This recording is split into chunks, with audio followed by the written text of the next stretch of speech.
Hello, mic check. Is the mic check okay? Mike, hello, can you hear me? Can anyone hear me? Out there in the ether? No?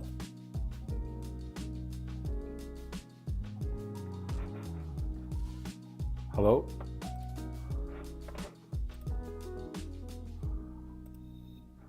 Hello? There you go.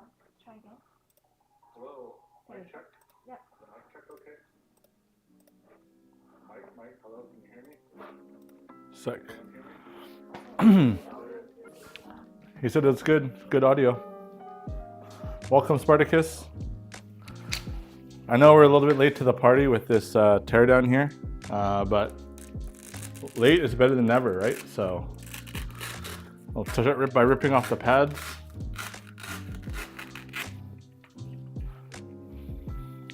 Perfect. So the one thing I don't like about these pads is, I mean, it's great that they're Velcroed on, but the Velcro doesn't stick that well to the main body of the shell. Also, I had to replace the Velcro with my own Velcro because the Velcro that it comes with, as probably all of you know, really suck. So just a couple screws at the top. Christine, if you want to come in here and get a detail shot going. So with the charge ports, there was some people who, when they received their charge ports, the charge holes actually weren't lined up with the holes on the cover. So that's something that I can show you how to adjust if yours comes that way. Secondly, this cover is really tight. Like if you go in a side view and it has this lip and everything, so it's actually very good for water. But just putting this on, like it usually just sits like this, which means it can get flicked off. But to actually squeeze it in, like you got to go all the way around and really get it in there. And once you're done that, it's such a good seal that there's no chance of water getting in. So, I mean, a little bit of struggle every time you charge your wheel, but at least you can be rest assured that the cover will never fall off and it'll be protected from water and the elements. Also, if you look at the top cover, if I turn on the wheel, actually, if we come to this wheel here, you'll see that the top cover is translucent. So inside you can actually see the lights. So sometimes there's a red light and a blue light that show up. It's just, I just noticed that. And then in terms of the screen and the buttons, everything else is really well toleranced. So they did a really good job with this wheel.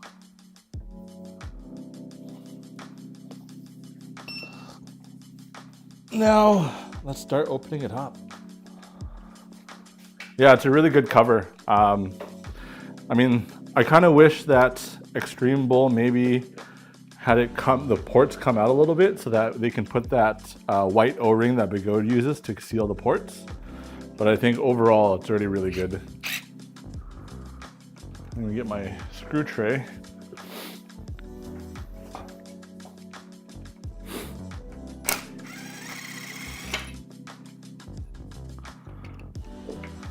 Two, three, so there's 12 screws on the top cover. They're all Phillips heads, which in my opinion, like, it's not perfect because they are easy to strip if you don't have the perfect fitting Phillips screwdriver. But if you use hex heads, you end up with bigger heads, so it's kind of a trade-off.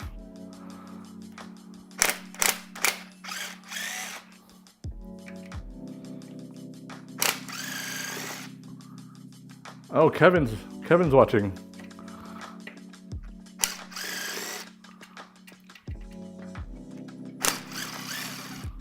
So this unit was actually airshipped to Vancouver, and so I assembled pieces of it, which I'll talk about.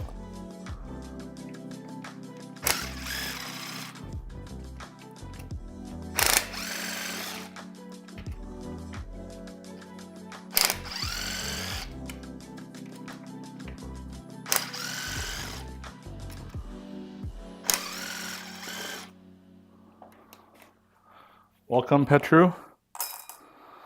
So now that we're going to remove this top cover, you'll see that I actually really like their implementation, although it could be easy to lose. So that's something that, as an owner, if you see here, there's this rubber seal that goes around, which is much better than the silicone that other people were using.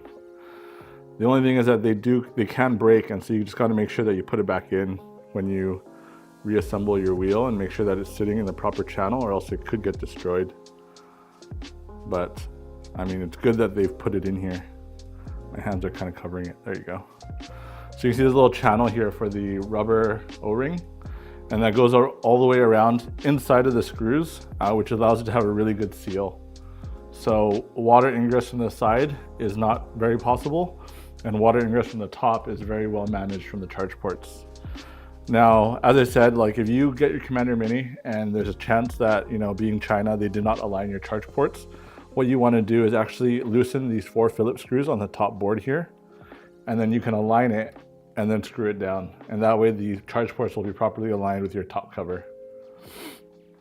We have the speakers at the back, the buzzers in here.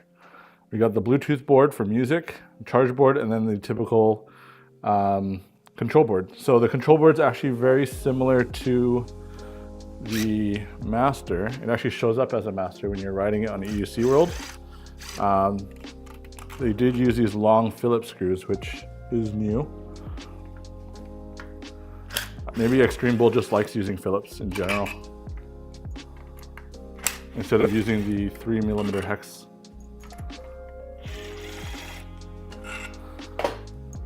And it's also surprising that they went through the trouble of actually branding the display board with ExtremeBull as well, instead of just having it be Begode. So you can see how this board looks very similar to the Master board. Now I get why they like to use these stanchions, but I don't like them because they're very annoying to put back, because you got to align them perfectly and they can fall and get loose. But it's not an everyday occurrence that you're doing a board change or removing the display board, so it's not the end of the world. Now in terms of observations, I did notice that for some reason this iteration of the board actually doesn't even use the white wire that normally is present on Begode wheels. Now why is that? I have no clue, but it's just an observation. The charge board actually looks a little bit different. Oh, it looks less triangular. Yeah, I'm not sure what the actual thing. I need to get one side by side to compare. And then you can see here that when they airshipped it, if you look into this coal right here, you can see the residue silicone that they had placed previously. Now, they ripped off the battery packs in order to airship it, and when I put it back together, I knew I was doing a teardown, so I did not replace that seal. Now, the hole looks pretty tight, and I did bring an accessory that I much prefer, which is a rubber grommet. But later when we put that back together, I'll show you. I'm going to give it a try and see if it can get to fit. Because if I can get a rubber grommet to fit in there, that's better than silicone. So let's continue. So let's drain the power from the board.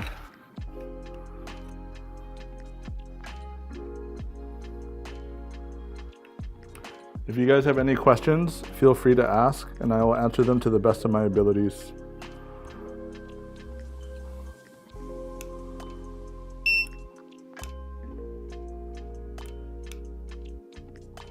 Cool.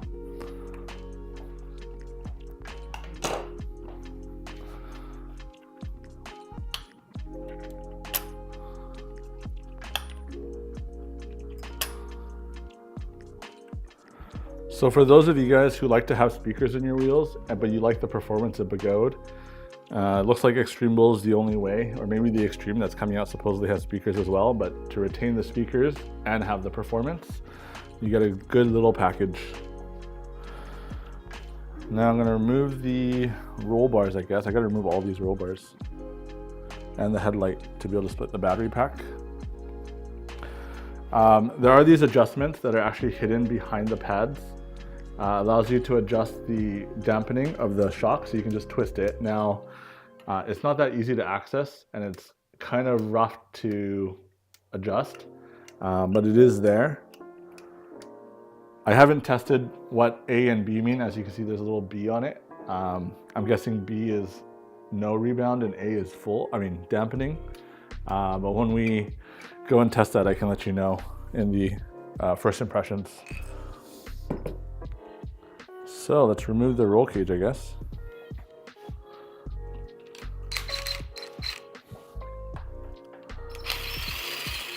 Now the roll cages are the bumpers here are all held on by, I believe this is a 3mm.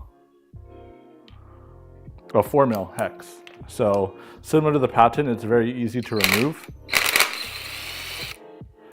And also similar to Patton, when you do take this apart, you do have to remove the headlight and the tail light and the roll cages. But I mean, it's not that bad.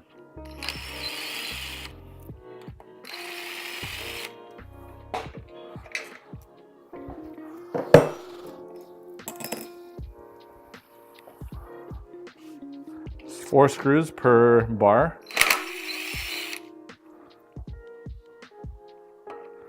Hello, Brian. I hope I didn't murder your name. What time is it over there in Scotland?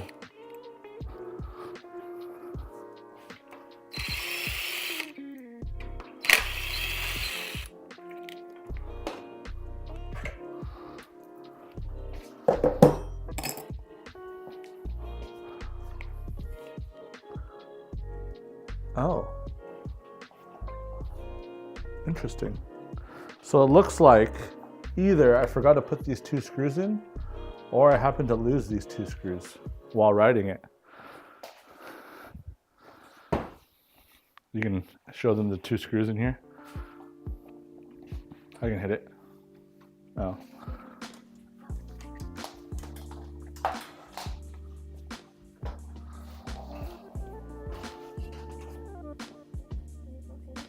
Yeah, so if you look into these 2 holes here, it's missing the 2 screws. Now I don't know whether I forgot to put that in or whether it's fallen out just from overall riding and use, but I'll be sure to put them back later.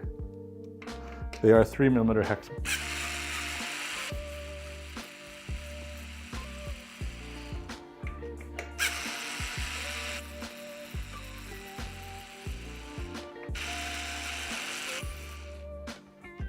So they're just the standard 3mm Brigode hex screws, which I have a lot of, so I'll be replacing that.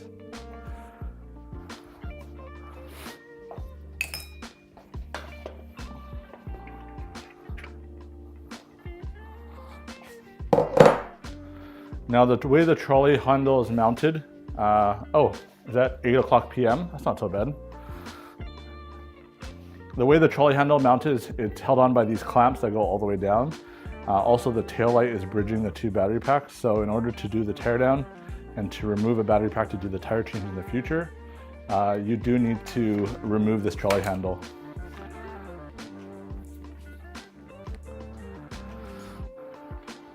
Oh, no screwdriver. They're both blue. In terms of tire changes, it's going to be very similar to the Patton, which still I prefer to the 16X and 18XL. So, I mean, there's that.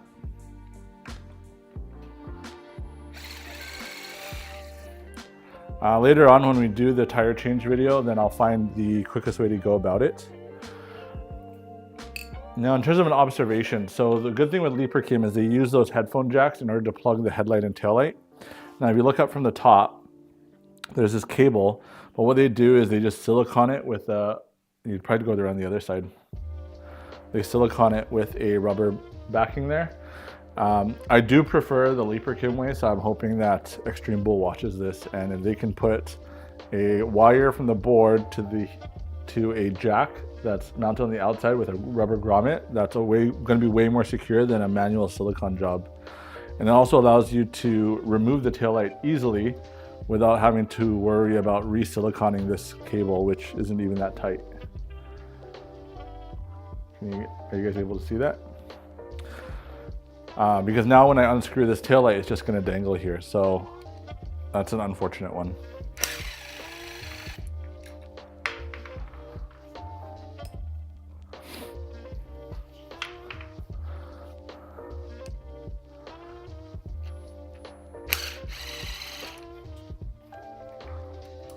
Remove the headlight. 4 screws to remove the headlight. Same thing with this, if they can adopt that headphone jack style, it'll allow for you to remove the headlight or even replace the headlight with an aftermarket one very easily. instead of having it all hardwired. And then now that I remove the screws, it's just gonna dangle here.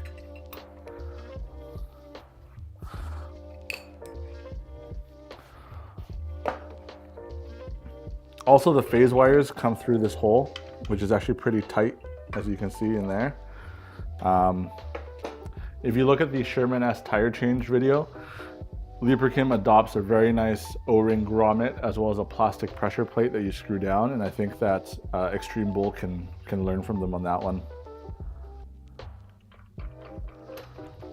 So let's remove the battery pack and see where that takes us. Or should I unplug this motor cable first?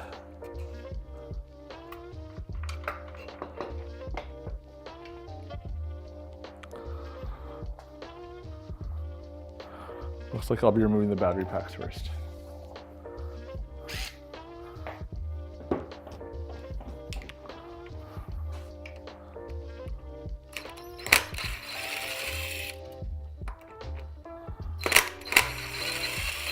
So when it comes to the battery pack, it's actually held on. Christine, if you can show a detailed shot real quick. So for the battery pack, similar to the Patton, it's held on by 4 screws at the top to the motherboard holder. And then there's these 2 Phillips screws and these 2 that hold it onto the suspension linkage. And when I take this battery pack off, I can show you that linkage and how they've designed it. I still have to remove the trolley handle too.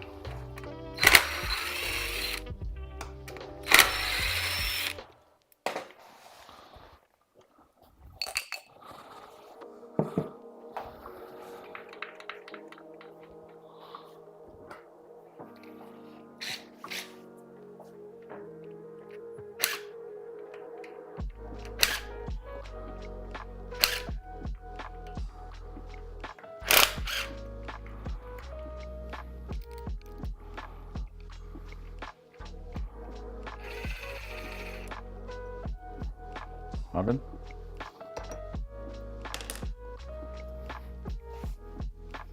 Oh, looks like some of my screws are missing.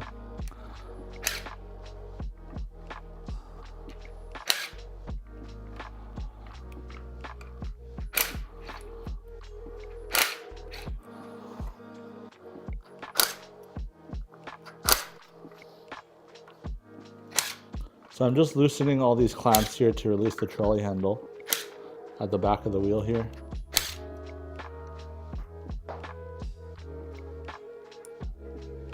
Oh, 12th wheel. I was like, is that first wheel or 12 is a lot.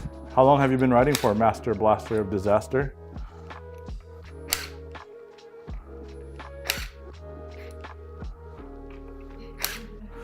I mean, the other thing too is like, I don't use the stock pads anymore because although they were okay, they weren't awesome.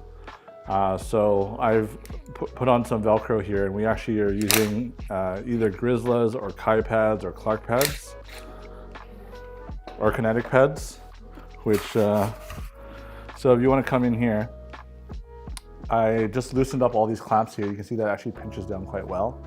But by releasing all these clamps, it allows you to slide the trolley handle out. Now, in this way, it's kind of easier to put this back in compared to the Patton, because the Patton actually goes internal to the battery shells, and then you got to line up the post at the bottom of the plastic. Where with this external design, it's fairly easy to put in and out, just like that. And although the handle doesn't go very high, so that's as high as it goes, technically you can adjust this upwards a little bit if you really wanted to, and clamp it down, and that'll give you a slightly taller trolley handle. In all the videos, you aren't using pads at all? That was just for the Calgary trip. I normally do use pads. Does Mini suffer from the same issue losing voltage after charging as other current Begode wheels? I haven't monitored it. I usually just leave my wheel in the charger and then go for a ride. I will say that it did get pretty good range, like not mind-blowing amounts of range, but a decent amount of range. Sorry? Yeah, we didn't ride it that much, so it's kind of an early impression. I mean, it is noticeably skinnier than the Patton, so I find it a little bit more comfortable to ride. That also might be because they do comes with the ergonomic filler. So that pad that goes into here, which really make it really comfortable to ride because it has a really good angle and roundness to it. I don't know if you want to show that on the camera. Is it? So like this ergonomic filler actually comes with the wheel and it covers up all these sharp edges of the metal, and it provides a really comfortable surface. Yeah, I would say probably you'd want a seat, and the reason why is because the two pads have a gap in between for where the screen goes, and yeah. So it has this gap here, and so sometimes your butt bone can slide in and out of this gap. So if it were me, I would just put a foam here, right underneath the charge port, just to fill this and make it flat. But I mean, I don't think you need to buy a third-party seat, but just go get like a yoga mat or something and put it into this square hole where the Big O logo, I mean, ExtremeBull logo is.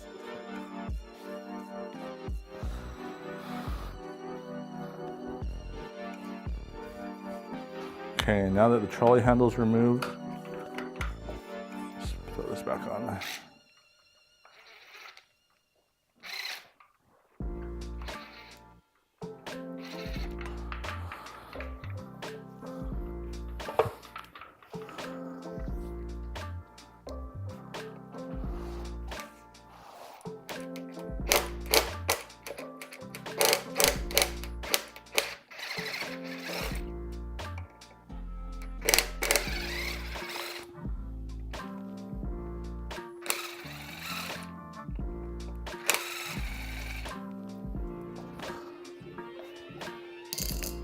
Sorry? Oh. So I forgot that I need to remove the slider system at the bottom. So I'll show you that at the same time.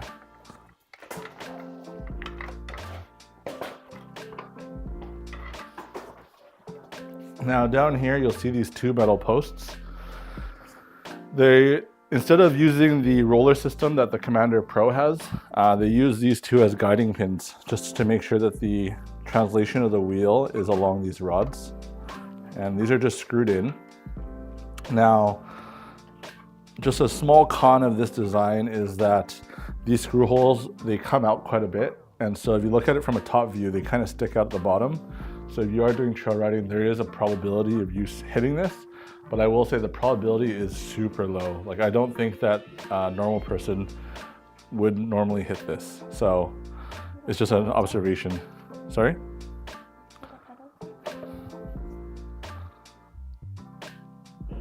I mean, in order to hit this, you have to get really close. And then if you're riding any other wheel like a Patton or a Sherman S, you would destroy all the plastics at the bottom anyways.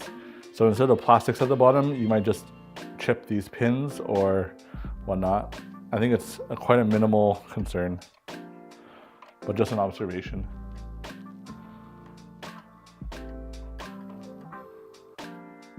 Yeah, I don't think they poke out too far. I think they do poke out, but I don't think it's going to be that big of an issue. Like I think other wheels have bigger issues than, ooh, look at that blackness. I guess that's from grease. I don't want to touch that. It's quite greasy.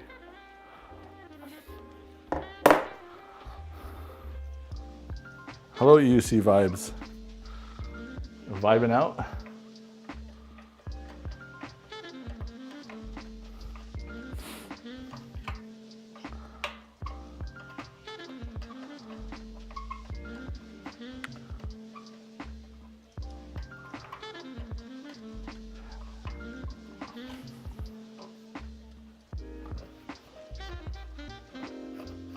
Oh, there you go. So you can see it's just threaded at the top here, and that actually threads into the battery pack. So I'll show you once we flip this battery pack over.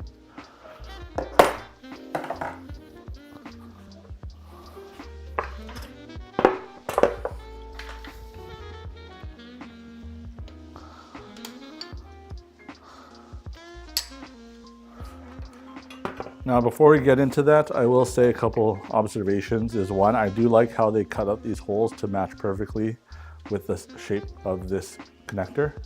Allows you to put the connector in and out very easily. I don't know where that foam came from. And then, so like repairing your wheel, you won't be struggling by trying to shove motor cables and whatnot into here, which is a good sign. In terms of the tire change, I think there should be an ability to just remove this one side, and then you can do all the tire change from, I guess it'd be the other side because the phase wires are here. So if you flip this battery pack around, you'll notice a couple things. Oh, there's some random tape. Where did this come from? Not sure where that duct tape came from. Maybe from the battery cables when they're tied to the wheel. So these rods, they slide into this bracket here. You can see this eye bracket. So they shorten the rods easily without causing any issues. Okay, I believe you can shorten them a little bit, but then at the same time, it does give you the ability to kind of grab onto it and twist with your hands. So I'd have to see what their design thought process was on that, but I don't think it's going to be that big of an issue because once it's fully screwed in, it's made like less than a centimeter. So we're talking, what, 3/8 of an inch that it comes out. And then if you minus this bottom plate, you're looking at maybe even less than that. Honestly, I think people are making it a bigger problem than it should be. So I do this. You're looking at it, just sticks out maybe like a 1/4 inch. So if you're within a 1/4 inch of hitting your wheel on a rock, you're gonna clip anything else anyways. So I think for a 1/4 inch, I think you're splitting hairs at this point. In terms of Commander Mini and Extreme and Patton, I don't know. I think that they are for different riders and different types of riding. So for example, like with Christine's weight, this wheel suspension is actually a little bit stiff for her. But with my weight, I like this stiffness compared to the Patton. So there's a huge weight consideration there as well.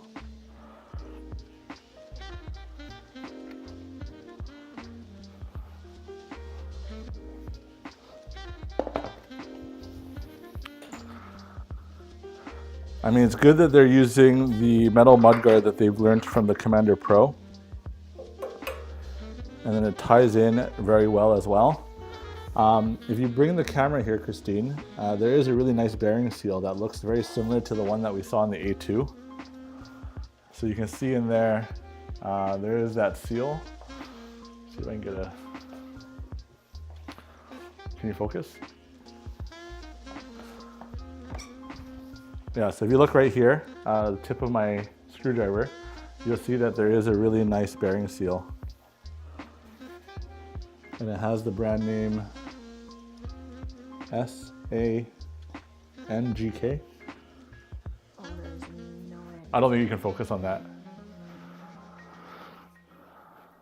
Waiting for the EX48 live stream.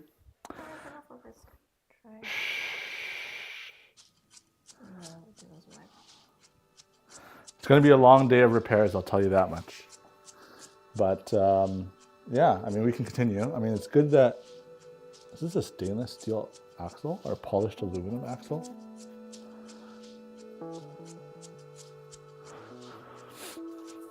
Let's remove the other side battery pack and then see where that takes us.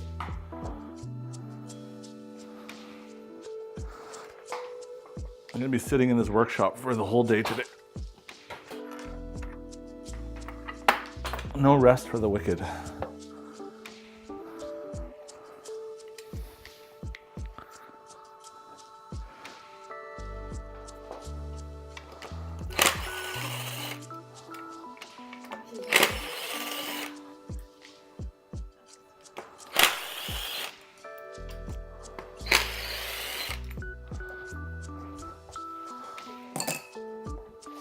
Who, Doug?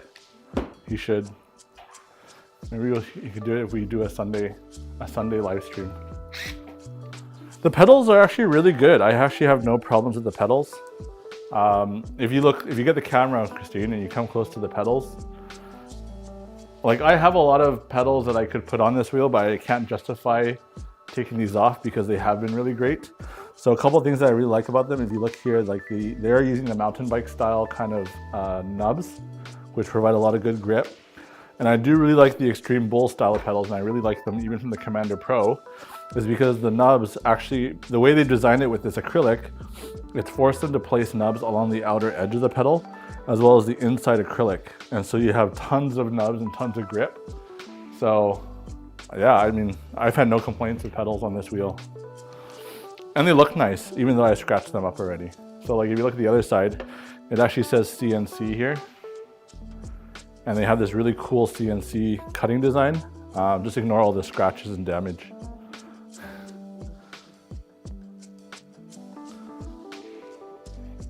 What's all that soldering thing under the hole of the rods? Soldering thing? Which soldering thing are you referring to?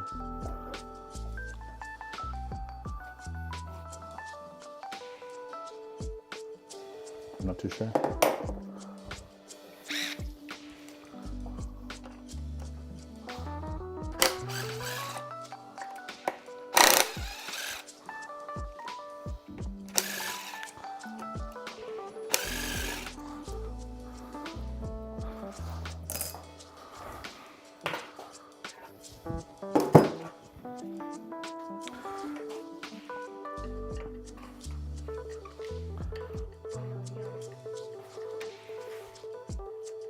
What's all that soldering under the hole of the rods?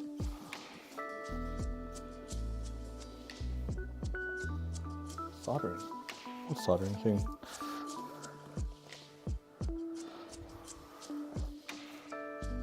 No, on the wheel.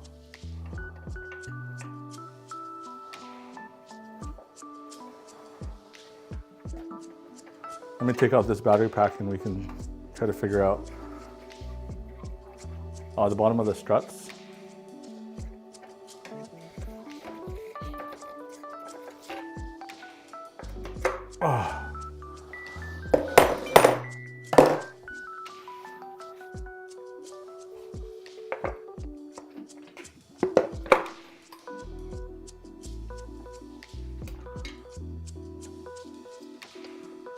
When you remove the rods that guide the suspension under the wheel, there was something dirt, grease, or soldering. Let's see. I mean, there's a lot of black silicone that they kind of just threw everywhere. So all the screws, they kind of just threw a little bit of silicone on it. I'm not sure if that's what you guys are referring to.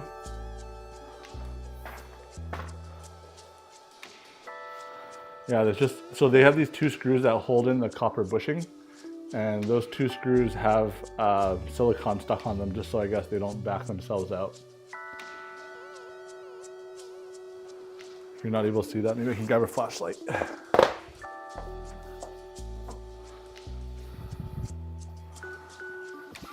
Okay.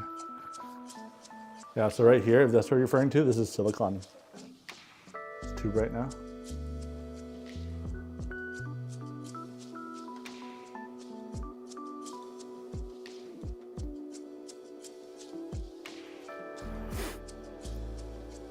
This is just to hold in the copper bushing, so I'm not sure why they put so much silicone everywhere. Seems like silicone is free in China.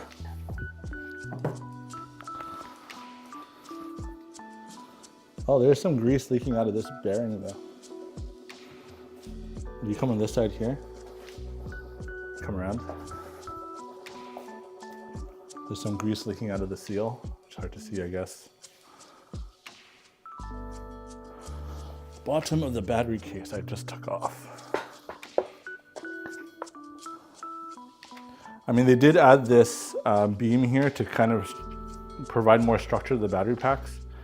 Now with this style of battery packs, it's actually a really good design because it's basically the Bigode metal battery boxes that are going to be on the Extreme or the Master, and they've just made it into a plate and side cover. So you do have this, what is this, almost 3/4 of an inch of protection for a battery puncture, and then you also have this silver roll cage. So from the actual battery box to the roll cage is a good 1.5 inches or 2 inches maybe. Here, oh, it's more than that. So from the edge of the roll cage to the metal battery boxes is about 2 inches and 3/8. So you have a really good amount of protection in case of a fall or a crash.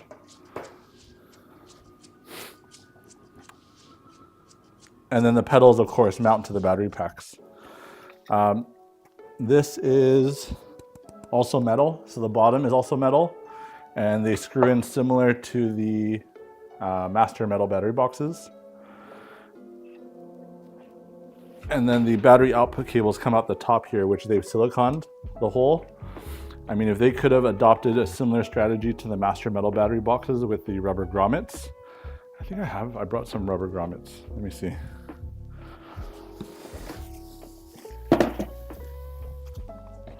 So the metal battery boxes that Begode started providing have these rubber grommets. And if they could have adopted something similar to this, where they squeeze the rubber grommet there, I would still prefer that over silicone. But in terms of this design, unless you damage this casing really badly, you won't need to remove the battery boxes out for repair. Now, I was actually looking to use this later into this hole, but it looks like it might be a really tight fit instead of using silicone. Let's see. Yeah, it's gonna be a really tight fit, which is good, but there you go.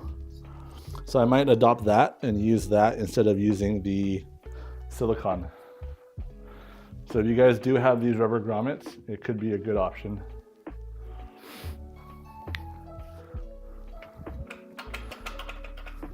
Just put that screw in. The other thing is, like, these protections, they're probably gonna get damaged quite easily because they are pretty soft, but they're not hard to replace. The only problem with these is they're really expensive.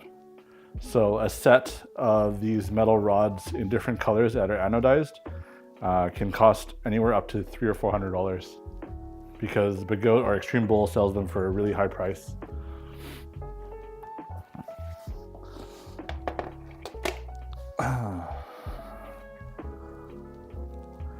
And this covering on the motor cable is really nice too. Yeah. So inside you still have the normal insulation for the wire, but they put this extra cover on top, which I actually prefer this to the metal spring that they use, because of the Leaper Kim, they use the metal spring, and then over time the metal spring easily rusts. So this looks really nice to my eyes. But again, if they could adopt the 3.5 mil jack here for them to unplug the headlight instead of having them dangle, that's much preferred. Oh, interesting. This metal battery, this motherboard holder is not single piece. So it's actually got screws and they mount this plate on it.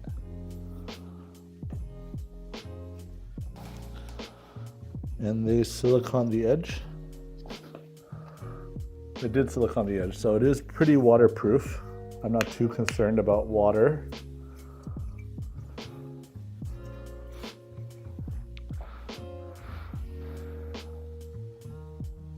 Yeah, I mean, it's just screw mounts. So anybody with a 3D scanner or some tape measure can easily measure out the screw distances and make your own. So it's perfect for that.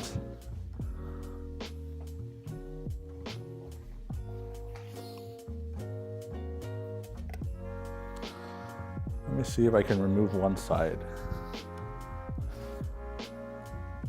So I remove this 4 screws and these 2 Phillips. Let's see.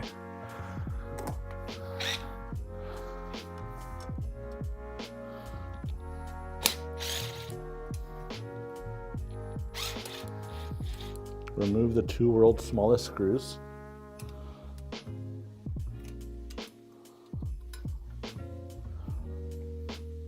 I'm pretty sure I'm gonna lose these.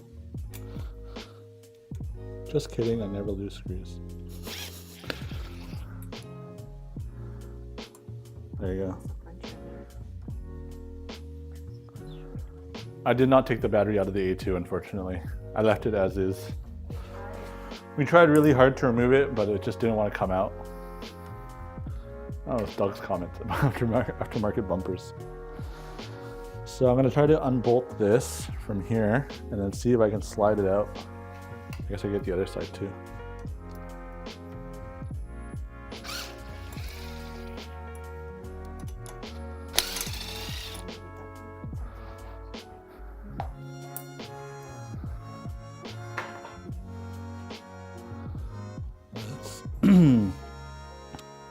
loosen this too and loosen those.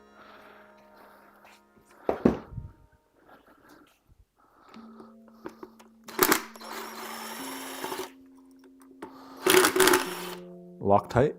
I mean, the quality of hardware looks pretty good. Like it's got a decent weight to them.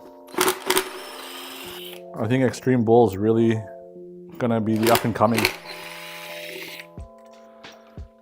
When do you think we'll get an open source EUC motherboard?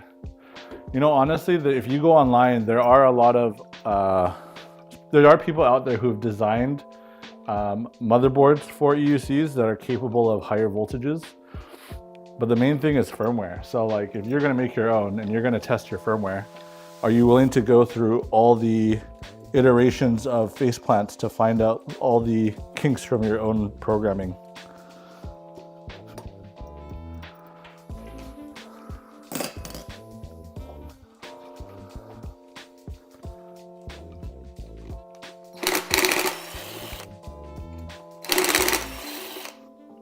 Oh, nice short ones.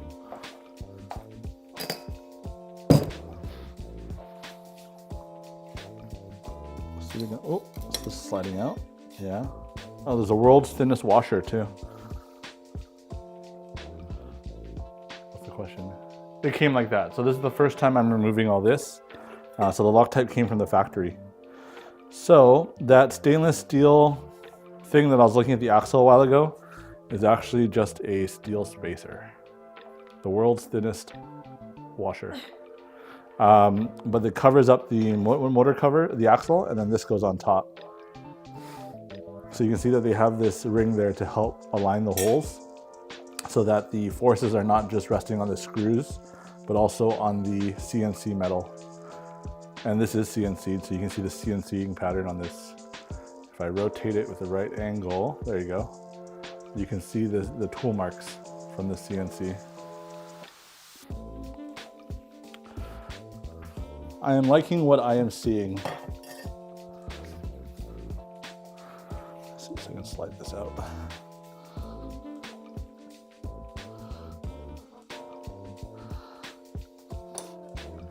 Yeah, so I mean, there you go. Ooh, this is quite hefty. This is heavier than. Whoa. Good workout. you can see his muscles flexing. It's got a decent weight to it. Like, very surprised. It is. It's good. 2023-05. So I guess when you do a tire change, you can now see. Oh, I'm gonna do a tire change video later. I just updated my firmware on my Master V2.3 and I'd like to know, is this new firmware update race mode on my Master? Would you know, Albert? I'd have to check the firmware numbers, but I believe it does say, I don't have my phone on me right now, but it will say on the app that whether or not it is, can that shock be sourced aftermarket? I mean, if you have the ability to get a manufacturer to make it for you to this exact spec, then you could, but it'd be really, really difficult because you'd have to match up the top post. You'd have to match up this plate and these screws, because this screws onto the battery box covers.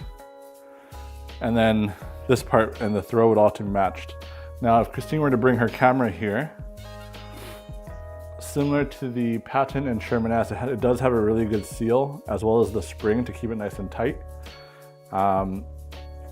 Yeah, so I mean, the shock does look really nice, and I don't have a Commander Pro shock to compare it to, but it looks well executed. And when I was riding it, it was very firm but smooth. It is, yeah. So if you're a lighter rider, like 120, 130 pounds, the suspension might be too stiff for you. But if you're a normal American size like me, 160 plus, I'll say, the suspension is quite nice.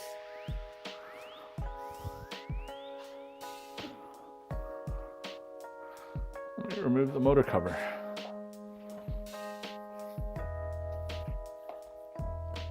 That's my 3mm.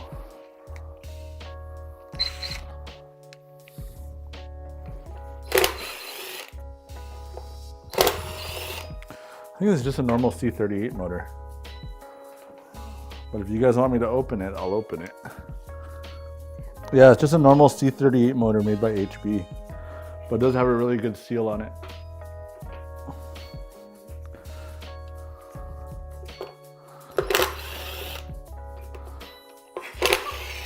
Working out?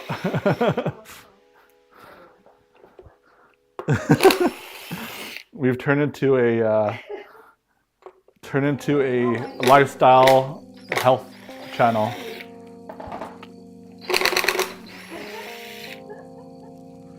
What we were talking about on your stream?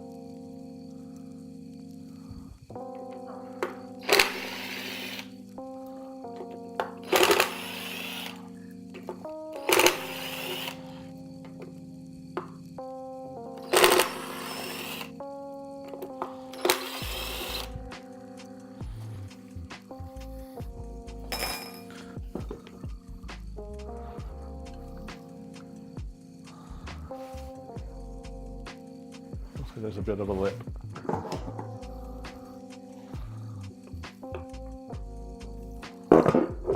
Oh wow, that came out so easy. Let me get your camera. This is probably one of the easiest removals I've ever done. It's all sealed. Oh, I just got grease on my hands. Nice. So there is seal. What's dropping? Huh? What's dropping? I think it's just silicone, yeah.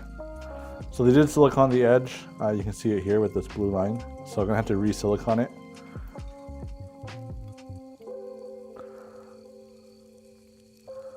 Everything looks pretty clean except they wanted to spray paint the axles black. It smells good. Oh, it's still there. It smells like grease. So they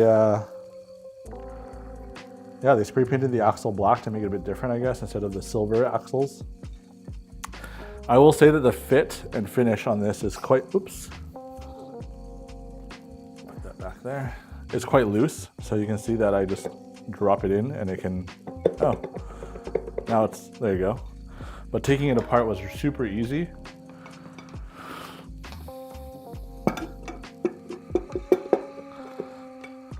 So I feel that, I don't know if that's a tolerancing issue, but I feel like it should be a little bit tighter than that.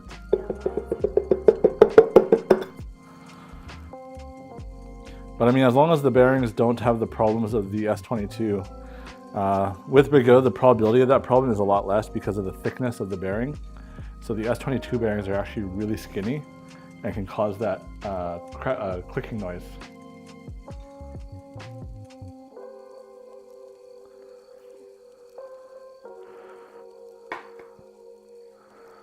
So I think I'll leave this wheel like this for now. Is there anything else specifically that you want to see me take apart? If not, I'll remove the battery packs and see what it looks like inside. I want to see if they have the seals that the Bigot has.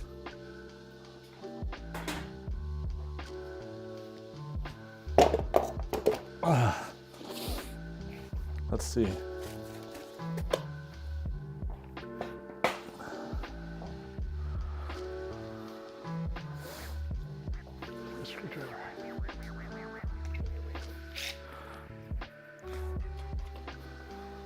The waterproofing on this wheel seems really good.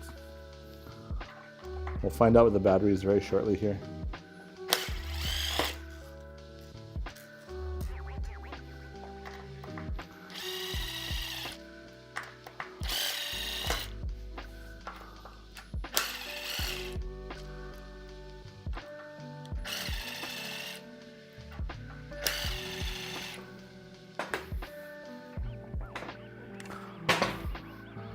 When you were doing the A2, you said that you weren't feeling this wheel's waterproofing. What changed your mind now? I mean, for example, the battery part I didn't really enjoy because I don't like how they use silicone for that. I'm gonna try my solution to see if that works. That's great if it works. In terms of the motor, I did not know whether the axle was actually sealed. And in this case, it is sealed and it's sealed quite nicely. So I have no qualms about the rain. For the record, I also rode this in the rain. I got hailed and downpoured on in Calgary, and I've had no problems with it even after that. So it's proving to be a pretty good wheel. So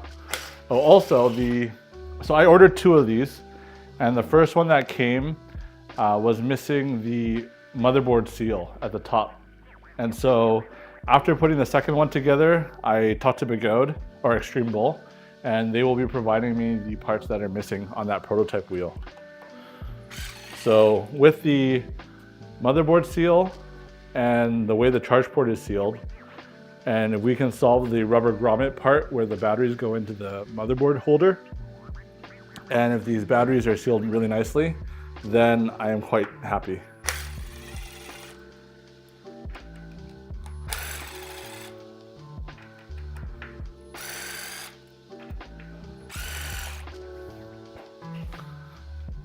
So when I put it together, I did not, like it's partially assembled, so I did not take it apart or investigate it further. Because when it comes, it just comes with the battery pack removed. So it's very quick for me to put it together.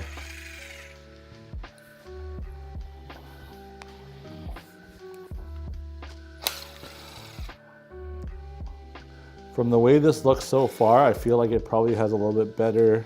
It does certain things better than the Patton for sure.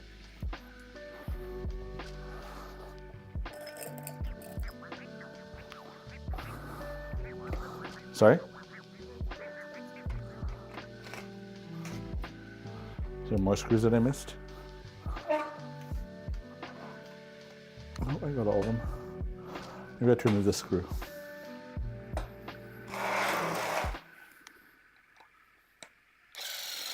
That's pretty long.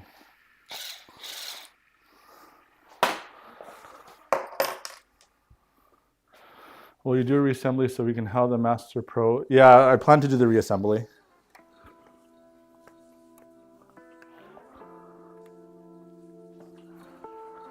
Let's see if I can get a pick in here.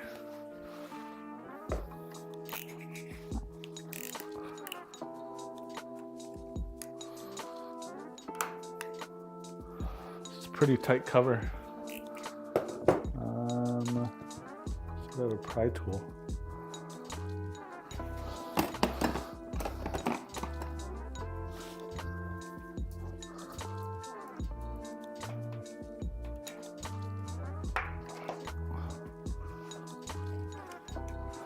This is a pretty tight cover.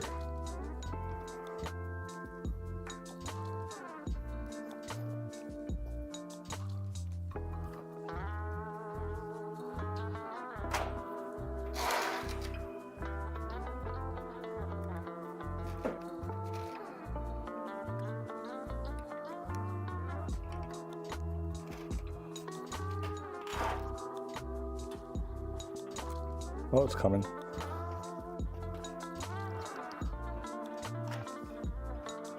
Maybe it's not coming. This is super tight. I don't think I'm going to be able to remove this. I don't want to break my screwdriver.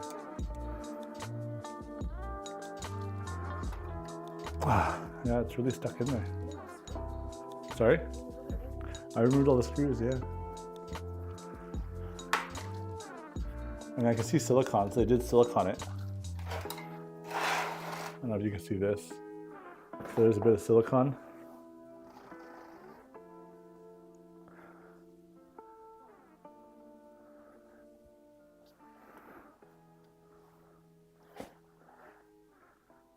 They put a lot of silicone in there. It's going to be really hard for me to take apart. Sorry? Well, they put the silicone on the edge of the cover and then stick it on. So then it's siliconed not only on this bottom plate, but also on the sides. And shearing silicone is not easy. Pulling silicone apart is a lot easier. So, I mean, if it's so hard for me to take it apart, then the water is not going to get in either, which is a good sign. Exactly. If I can't get in, water can't get in. So that's the plus. Any last things you guys want to see before I put it back together? You want me to open the top? It'll be hard to remove as well, but I can. Try. Sure. Where did my screwdriver go? Did you take my screwdriver? Thank you.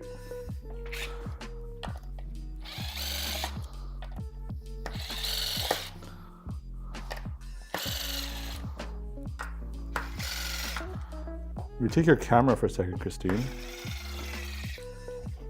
Looks like there's a little bit of scratching from maybe rocks or dirt when we were riding, but it's quite minimal. Could also be like tire.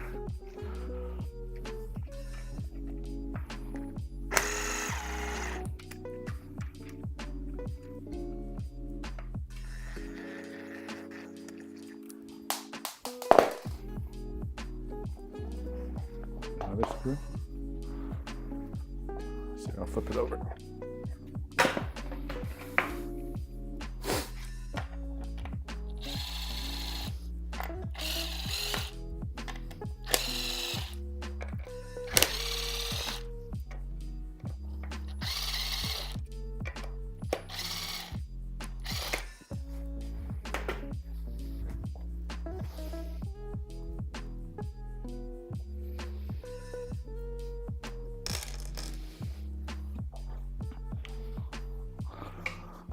Oh, this one could come out. Oh, I forgot to remove the screw on the side.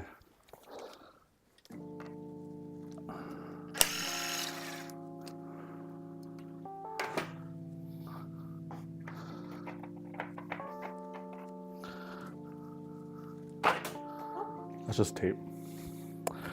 So, a little bit disappointing. I think that they forgot to put the seal, because you can see that there is a channel for that rubber. So maybe at some point I'll go back and steal one from a T4 metal battery box and stick it in. So I don't know if that's just because it's an early unit that they did not put it in, but you can see that they had the thought process to put the channel there. So in terms of this battery, it does have the condom on it. Oh, but the bottom is not, so it's just kind of wrapped in plastic here.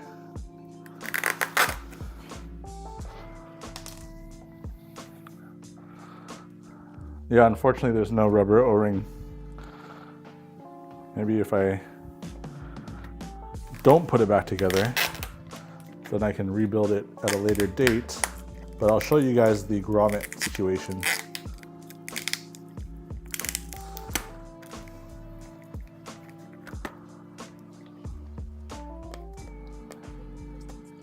Yeah, basically.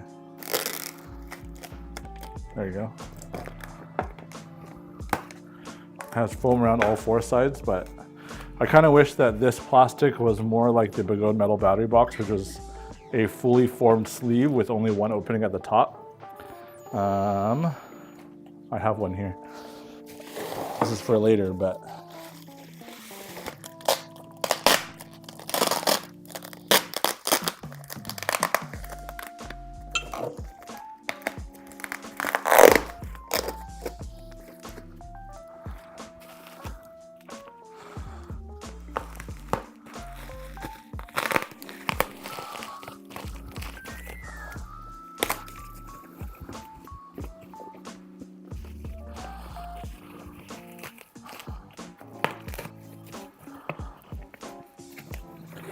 so you can see with the Begode metal battery boxes that they come, this is a fully formed plastic, and then there's just an opening at the top for you to slide the battery pack in, and there's even a hole here for the cable to come out, and you can technically close this and silicone it tight if you wanted that full water seal.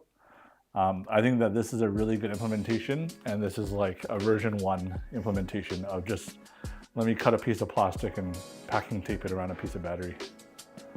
So based on the shape of the battery, I think you could probably retrofit some Master, because they do sell these for the T4 Master, Master Pro, and EX30. So you could technically go and buy these from Begode if you want to make your Commander Mini way more waterproof. I would just say it's the Master size battery pack. So you can go buy 4 of these and then just stick them on and then put it back into the shell if you're looking to make your wheel more indestructible. Put that aside for later.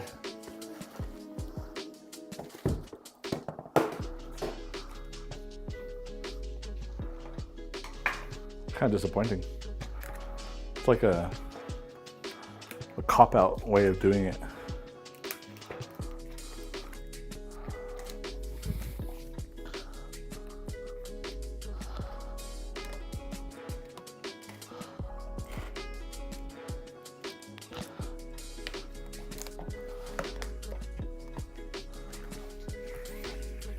It's a pretty tight fit.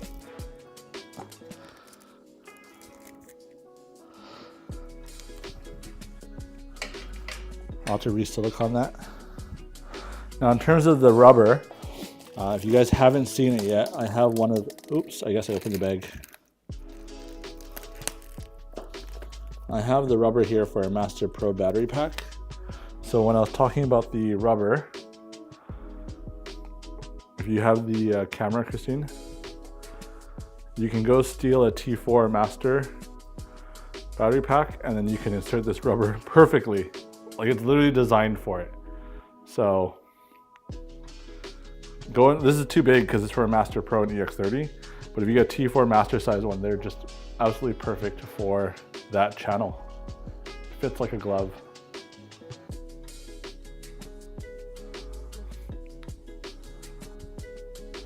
So in similar Begode / ExtremeBull fashion, if you buy a Begode wheel, you can do a little bit of work to make it 100% better.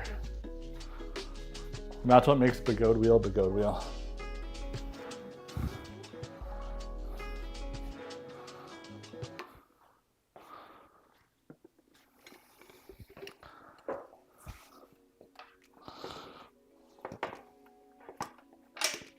Let me clean off this silicone first. It's pretty minimal.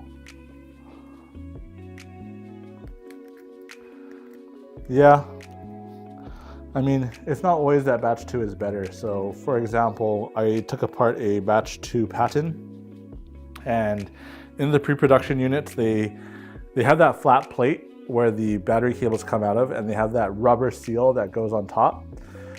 In the batch 2, I noticed that rubber seal now, it doesn't have a backing plate that they usually put it, like a plastic backing plate. And so what happens is that rubber seal doesn't have a place to sit on. And so it's very easy to kind of push the rubber seal into the hole, which reduces the efficacy of the rubber seal. So with the Pattons, you do have to be more careful.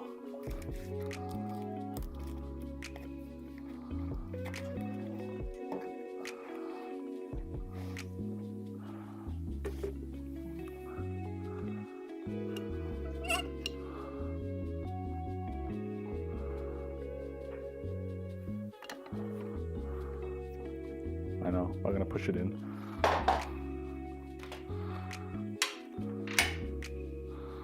And then I'm gonna throw this on top.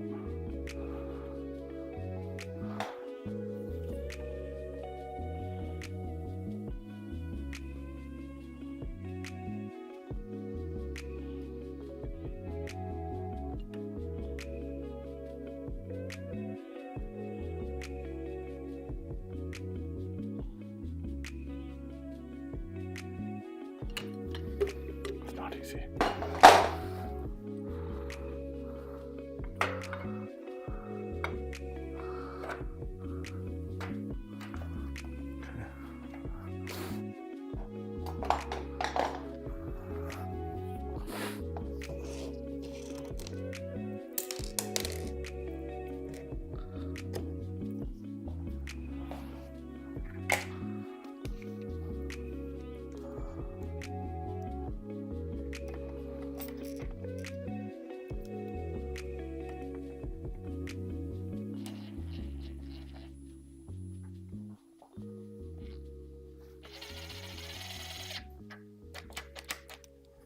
Oh, don't tell me it's running out of batteries. I know.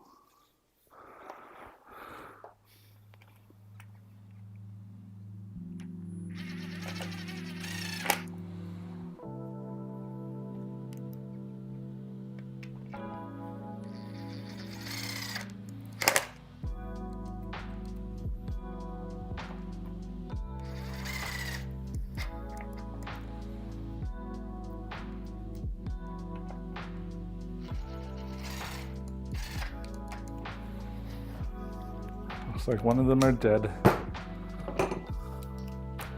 See if this water damage one still works. Oh, it kind of works. Yeah, still kind of works. Cool. From the grave it rises.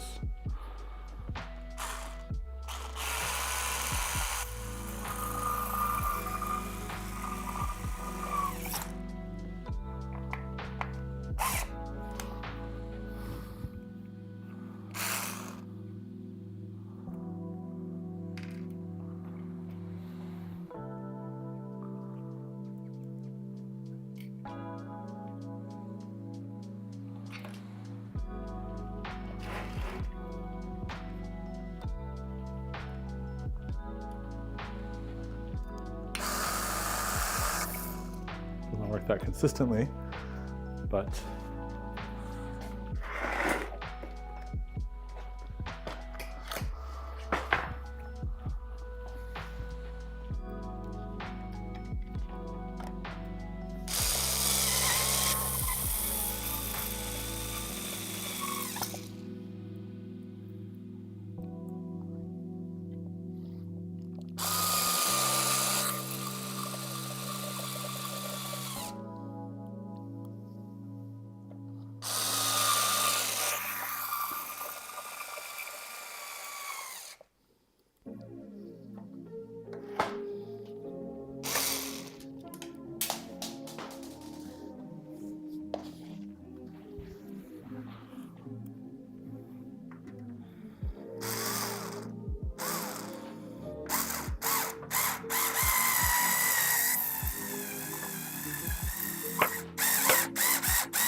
another drill running out of batteries.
Good to know.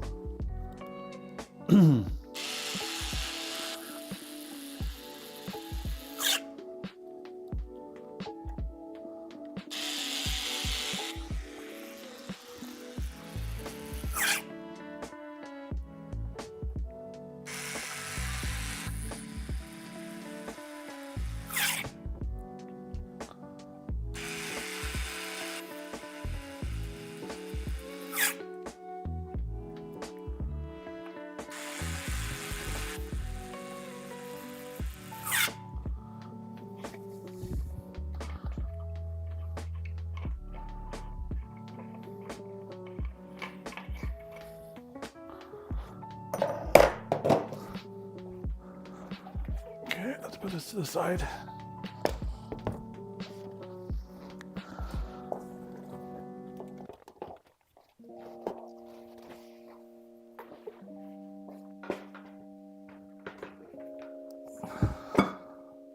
Let me re-silicone this motor cover.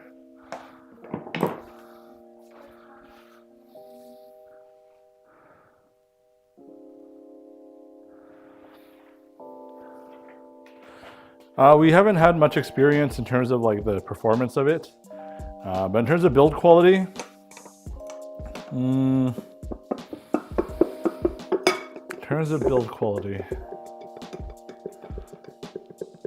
me think. Build quality. I mean, the Patton has a couple of things that I don't like, which is notably was the rubber gasket sitting on top of the battery packs was not great. How tight the cables are when it goes from the battery pack into the inner control board module, and then how it's squeezed by the outer cover trim. This one, it's missing a couple things as well. You have the lame excuse of a battery pack protective cover, which is just a piece of plastic that was wrapped around and taped. There's the siliconing for the battery cables, which I'm gonna see if my solution could work. If this works, then I would recommend this for anybody who has one, instead of relying on silicone. In terms of waterproofing, the bearings are fairly well done, and there's no concern there with the bearing seal, because the seal is actually really small as well. So the probability of something going in is very rare.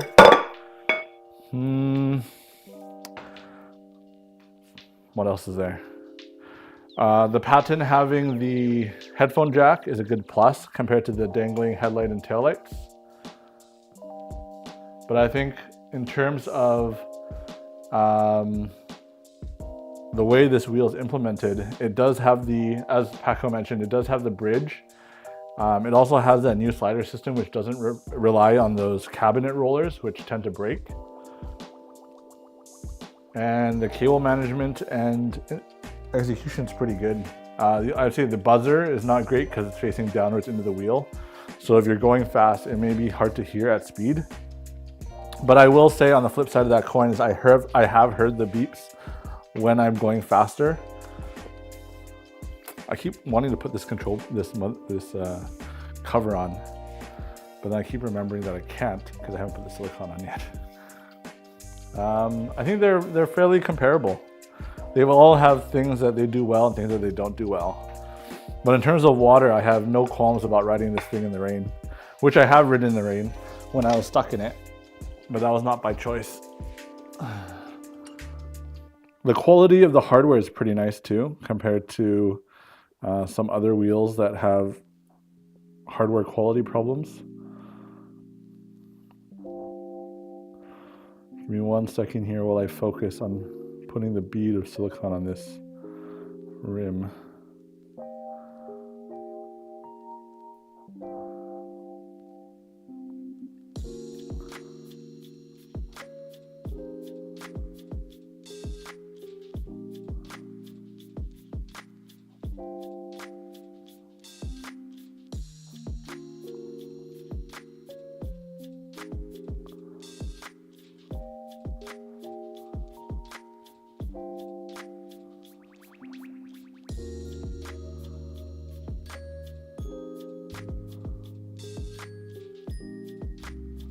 What time is it, Christine? Okay.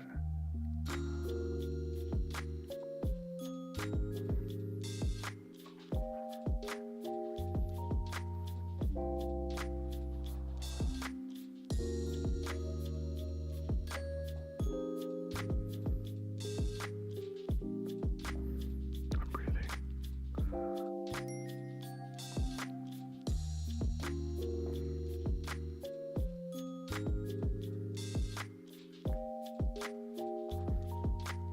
I'm focusing.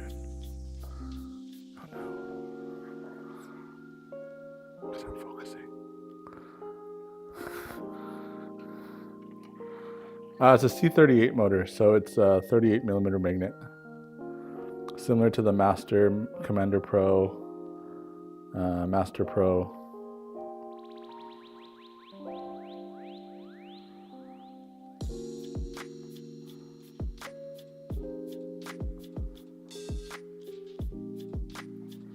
Why are you taking deep gulps?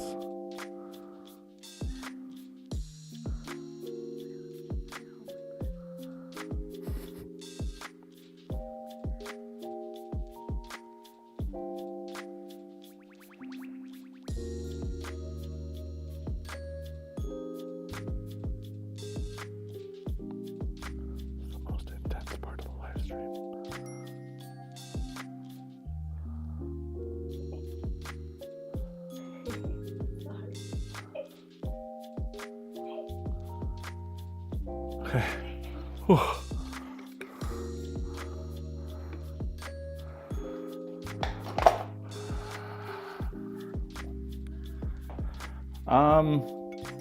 I don't really have a preferred silicone. I kind of just use what's available.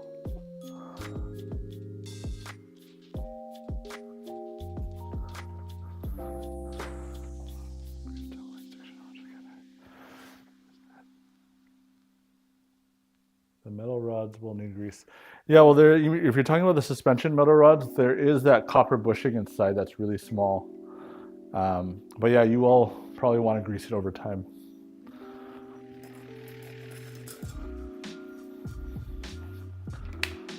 Oh, hello. Welcome.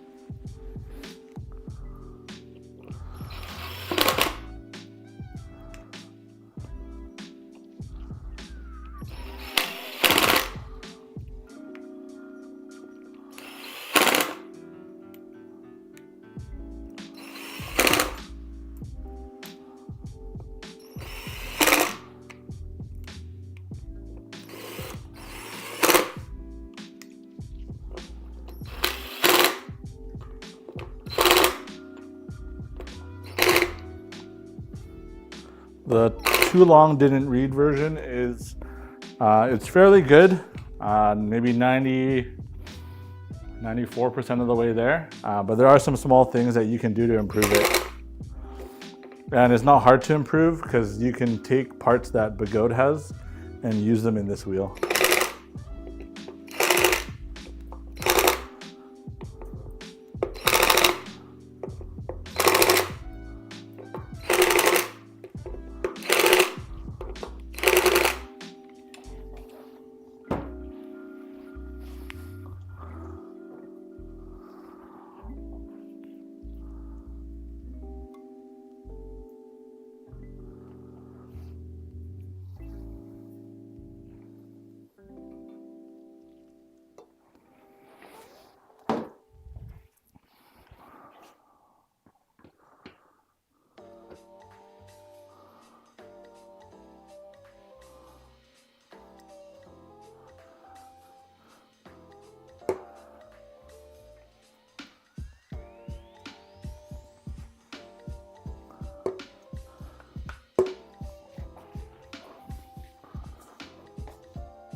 You laughing at me?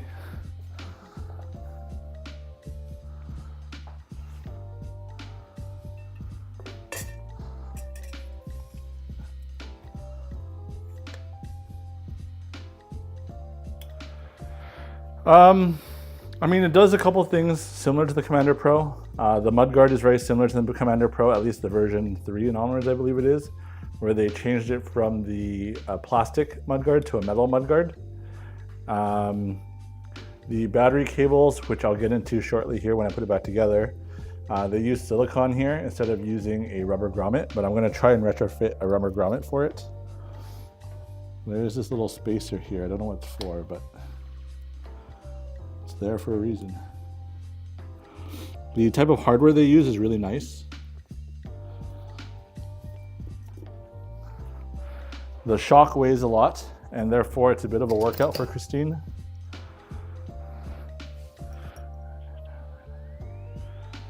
Have fun, Oscro. Any screws more critical than others for torque setting? I mean, for all these things, it's just by feel, unfortunately. Even when you ask the manufacturers for torque settings, they don't have them. So,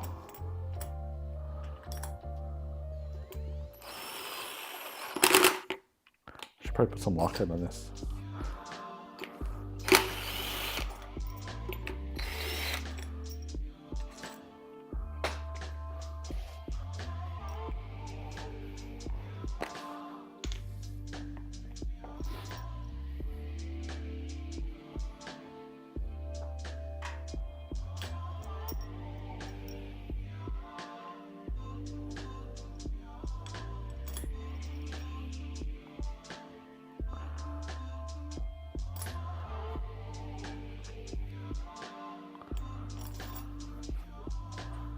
Yeah, they're actually really good hardware though. Like the quality of the hardware is really good.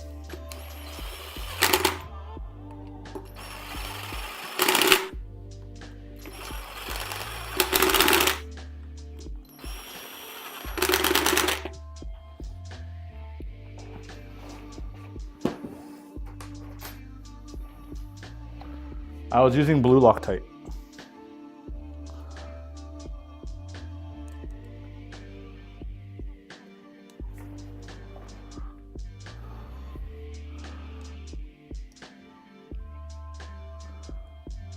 Red bottle, but blue Loctite. I believe all the bottles are red.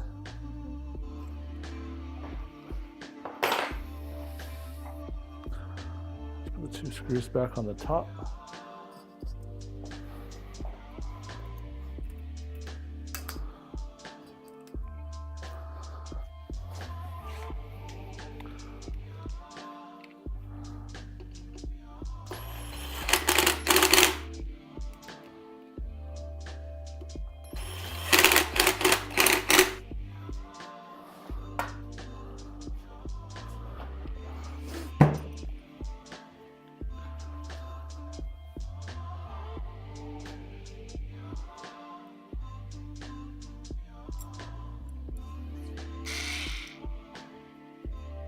Such a small screw.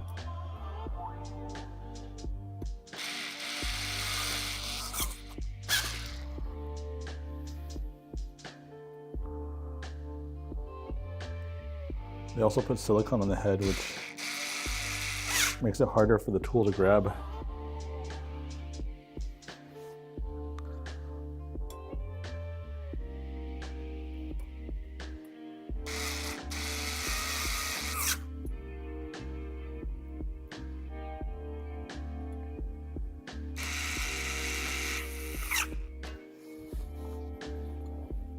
That's good.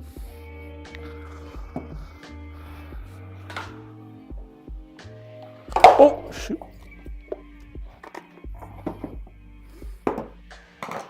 Okay, let's put one of the battery packs in.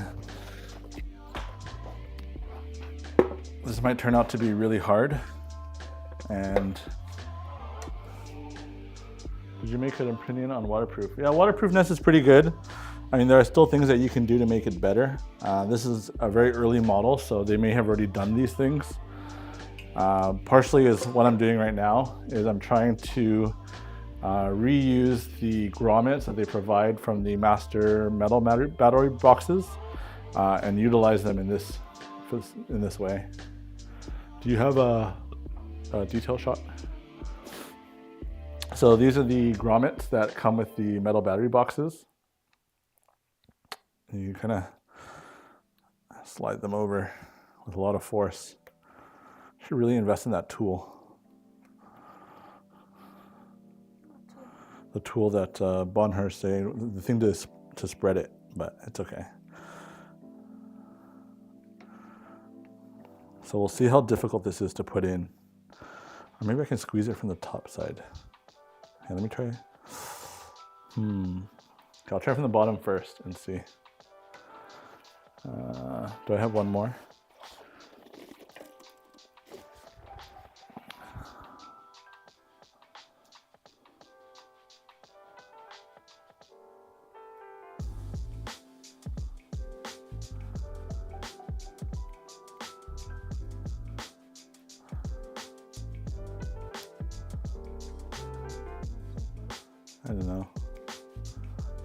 So I have bloody hands.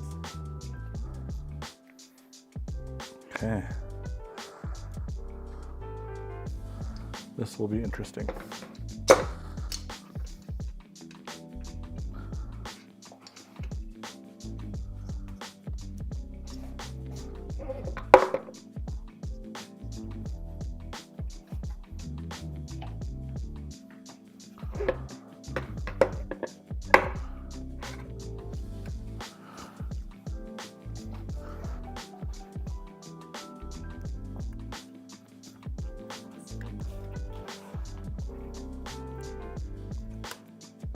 My screwdriver.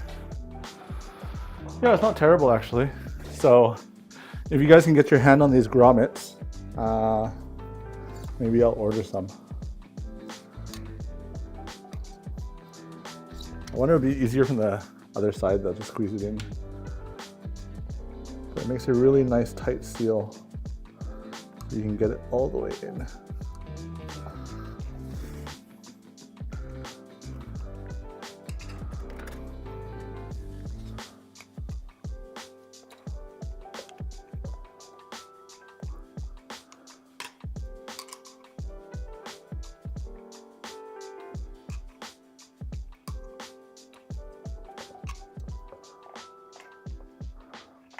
Oh, so close.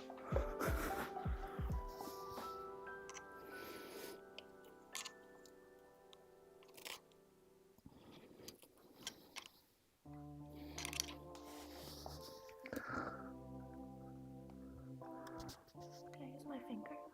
Can you?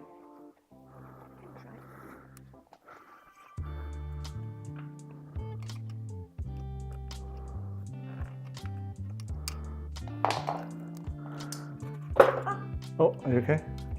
Yeah. Ow. It's good. I think it's in. It's in.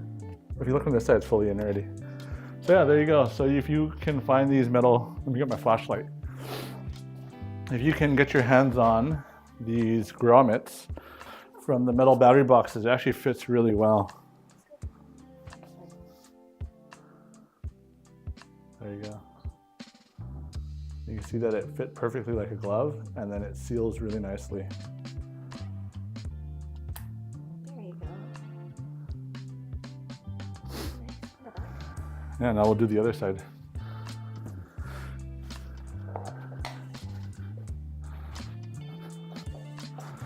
We actually haven't had much time to really give it a good rundown. So once we do, then we'll let you know how it fares comparatively to the Patton.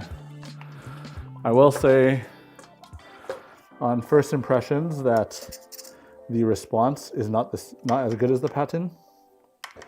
Patton does have really good response, but the Commander Mini does go faster. So depends on what's more important to you. And you say you had those wobbles. I mean, we had wobbles on the Patton too. So.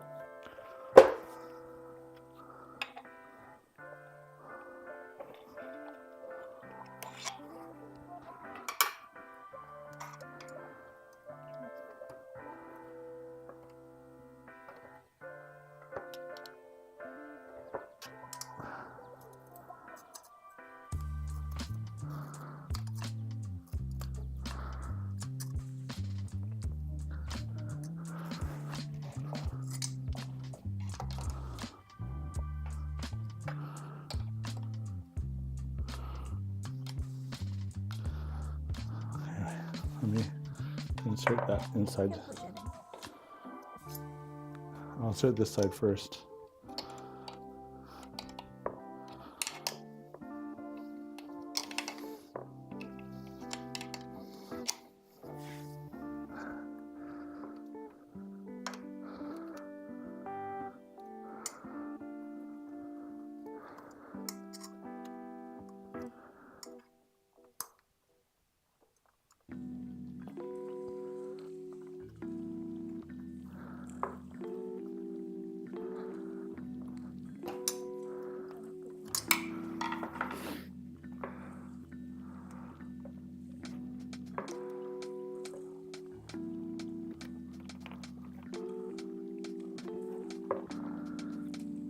That's such a pain in the ass. Oh, that one came out? God damn it. Excuse my language. So maybe, Battery box. yeah. Maybe if you rely on silicone, it's easier. But, I mean, if you have to do this every time you do a tire change, maybe it won't be as fun. Let me try doing it from the other side. Maybe it'll be easier.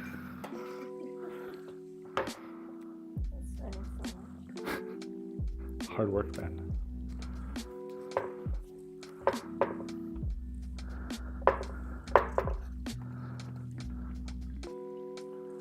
Huh? Oh.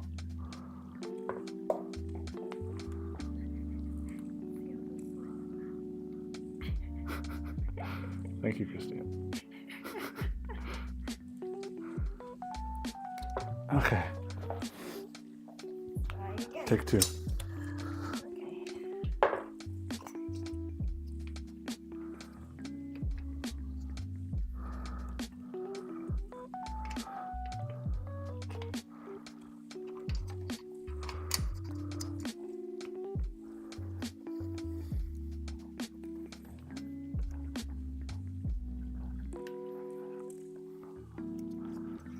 Maybe they designed these holes to use the grommets and then found out in production that it was too hard to put in.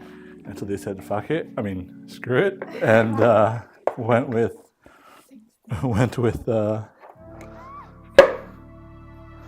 different way of doing it. I will say I pushed the suspension in too far. Oh no, it's okay. Okay.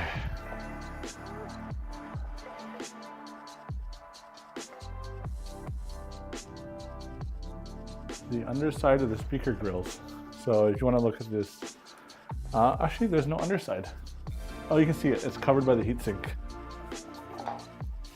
If you go from the bottom, you can see the speaker a little bit. You need a flashlight? With my phone.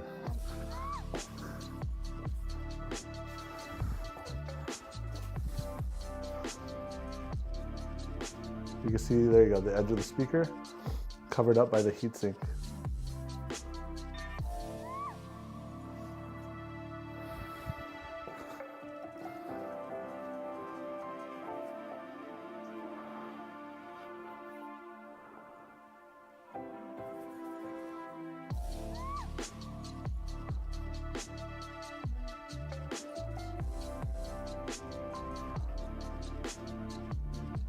Oh, sorry. I got distracted.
So hard.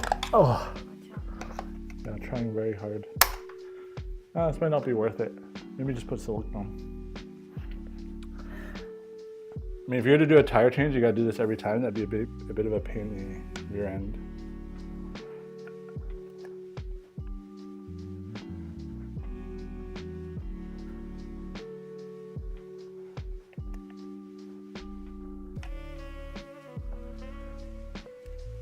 Yeah, it's not really wanting to go in. The grommet's a bit too big for the hole. Early in the Yeah, it's just really hard. Because you have to do both sides. Gave up. Gave up. I'll put silicone. Unless they make that hole slightly bigger, but in its current form, it's a little bit too small.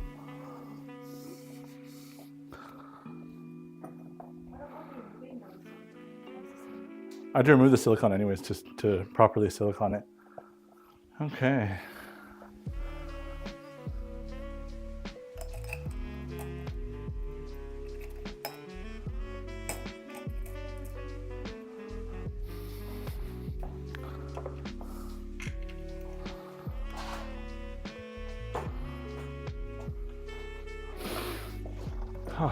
Broke a sweat. Yeah, I tried to install it top down, but it was still very difficult.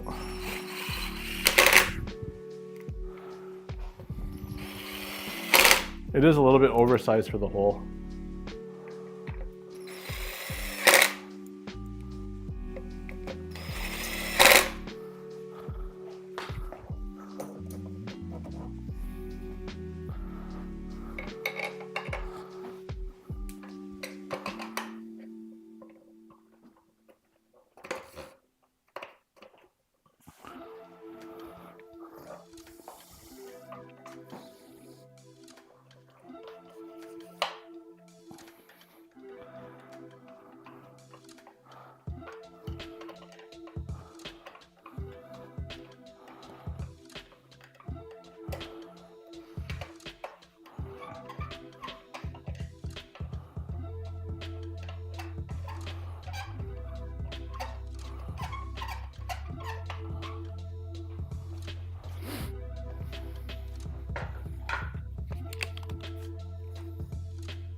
I would say to do a tire change on this is probably easier than the Patton.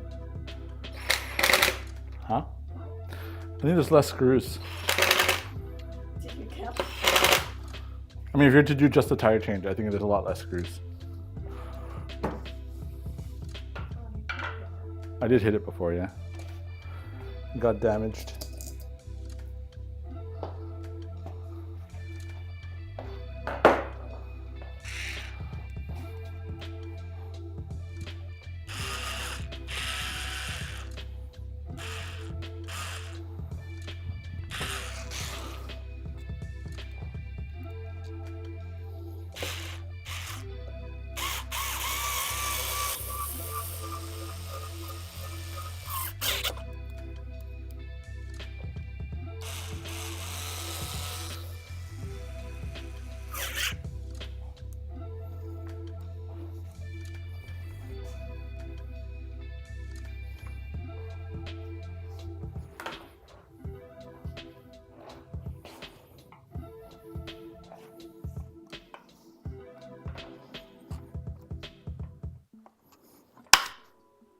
Oh, nice.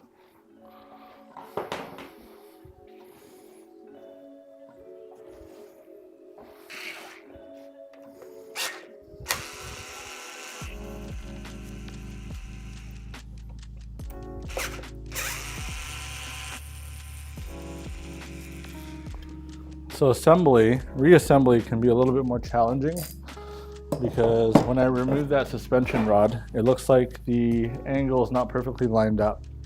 So now I gotta take it apart to line it up again.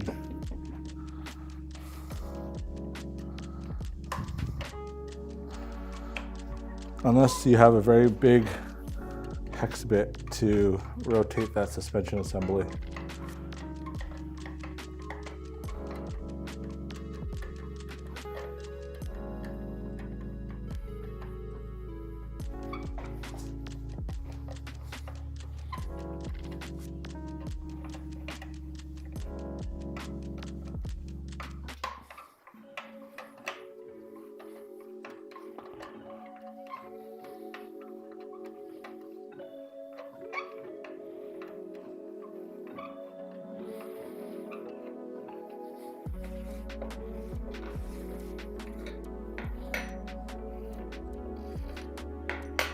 Sorry?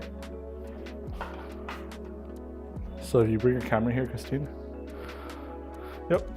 You'll see how when I assembled it, the suspension rod isn't perfectly lined up. So I gotta take it apart now to reline that up and then put it back together.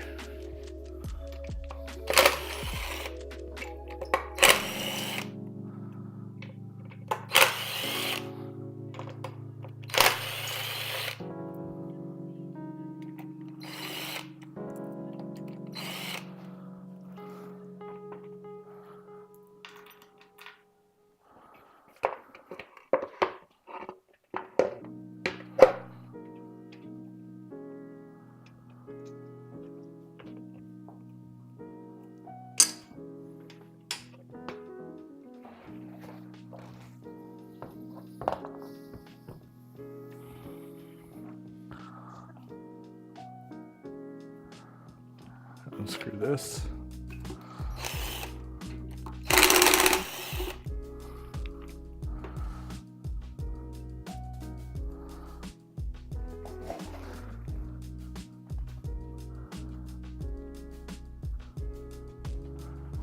Looks pretty flat. Because it's not flat. Nice.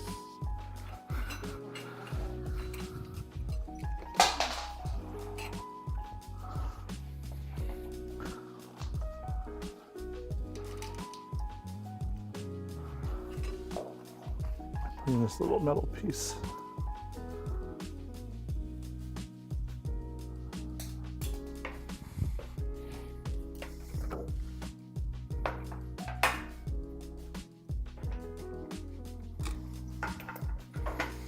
Okay, so we'll test fit.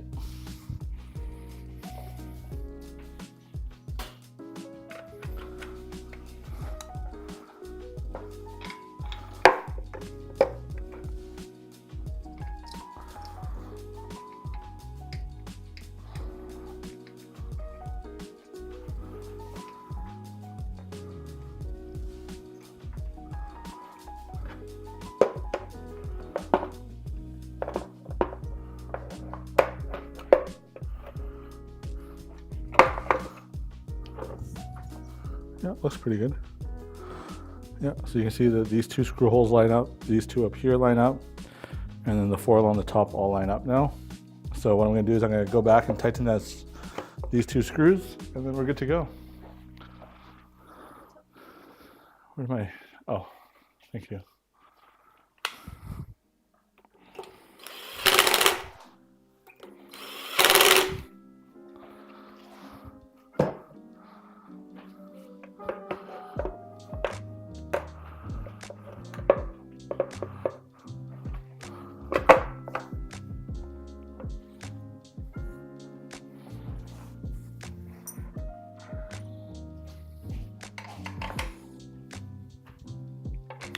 So when you're putting in these two rods, it might not fit perfectly. So you kind of have to wiggle and find out where the exact placement of that hole is. There you go.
What do you mean? You put it on, right? Yeah.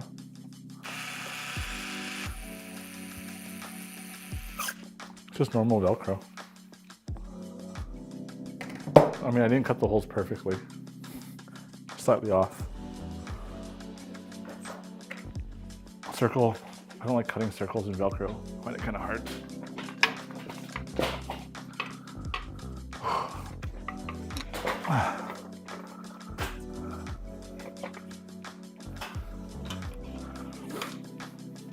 Okay.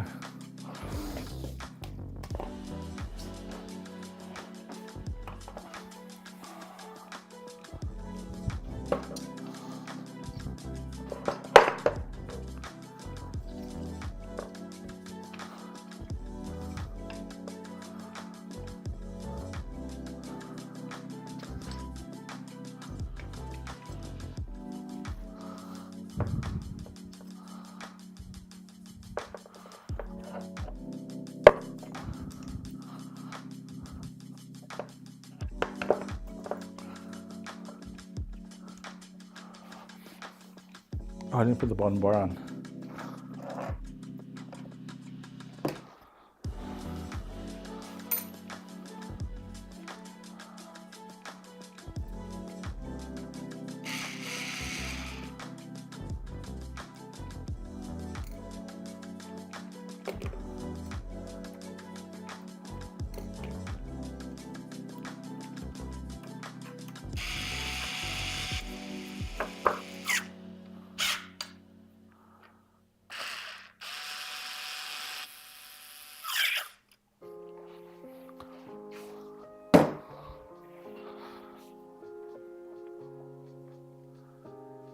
Yeah, I think that if they start using real branded shocks like Fox or Bilstein, I mean, easily these EUCs are going to be in the tens of thousands rather than in the $5,000 region.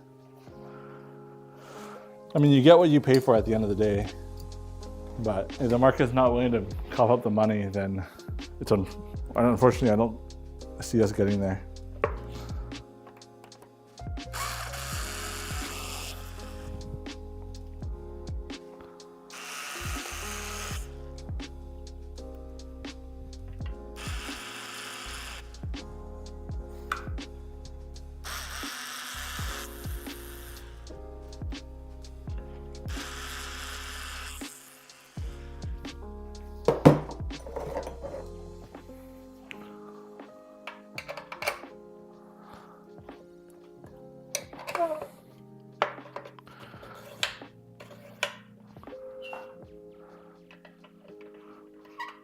Like there even were those people who put those $1,000 Fox racing shocks on an S18 and they made the S18 a really great suspension wheel.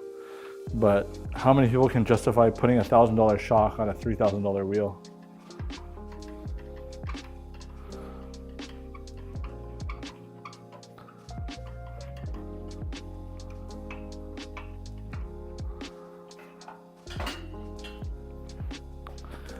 Yeah, the D&M coil shocks do really great on the master linkages.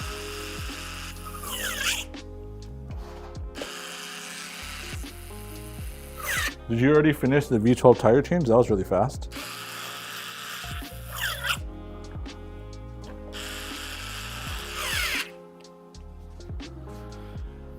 Yeah, I bought one of those Honingning shock assemblies for the S22 as well, but unfortunately my S22 got a BMS 27 error, so it's now sitting in the side of the shop.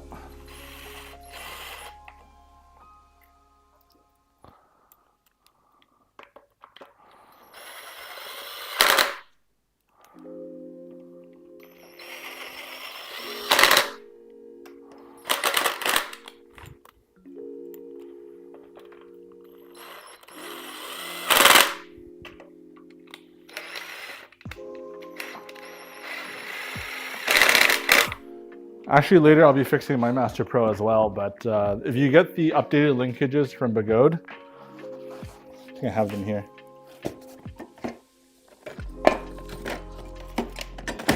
Begode sells these updated linkages, And with the updated linkages, the suspension travel and firmness is much better. So, and the thickness is about the same. It's just that they have the holes for you to adjust whether you want it more hard or more soft. And then these are just stock drop-in from Bigode. So you don't have to worry about whether or not it'll fit perfectly, because Bigode's the same people that cut those ones. Okay.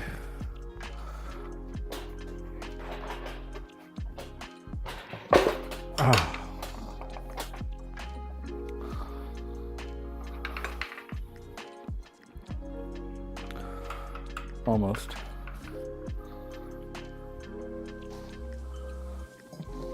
Put the trolley handle back in.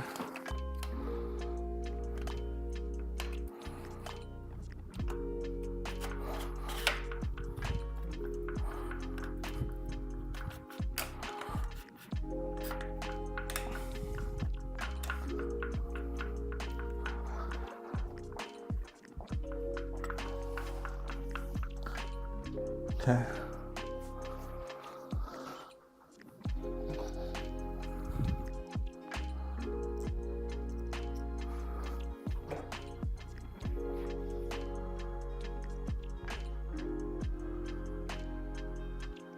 The only problem with that, George, though, is that the rate of technology improvements in each one of these wheels is so quick that I don't know if you'd even want to ride a 20-year-old wheel. Because if you look back, what, 4 years even, you're looking at the old ACMs and MSXs, and I'm pretty sure not a lot of people ride those wheels anymore.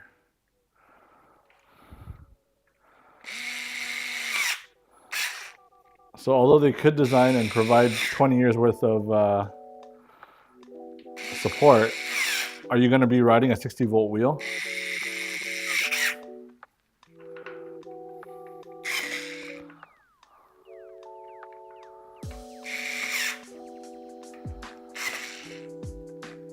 Right now we're on such a steep curve of innovation that 20 years is going to be huge. But if you say in a couple of years, maybe after they've nailed down and figured out exactly where the performance limits are, then yeah, I can see that.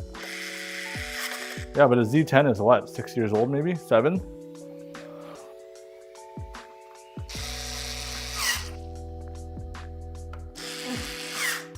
A T4 version 4? That's like me saying the Commander Mini is outdated.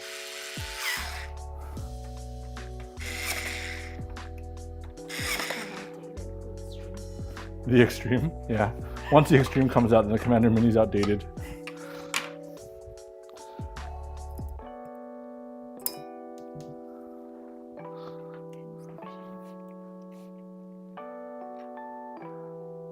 I mean, the other thing that the Patton has that the Commander Mini doesn't have is that the taillight on the Commander Mini doesn't have turn signals, it's just flashes. So whether you're braking or accelerating or turning, it still shows the same thing.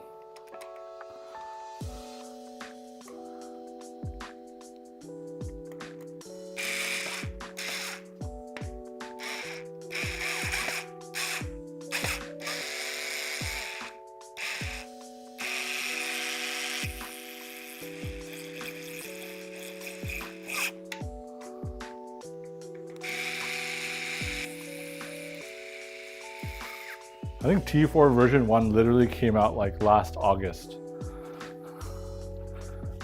So it's not even that old.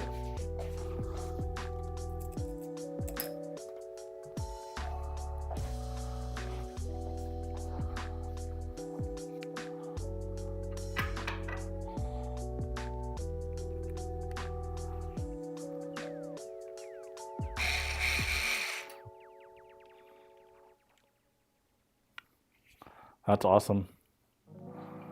I can't wait for the Extreme. I hope there are no delays.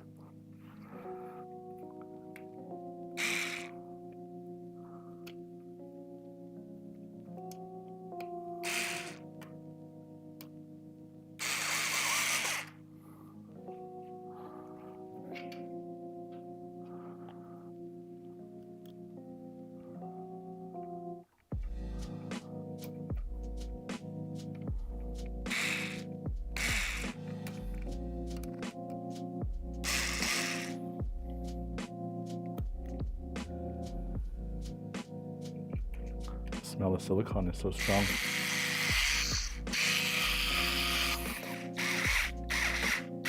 Is it in a month? Yeah, I wish the Extreme would just be here now.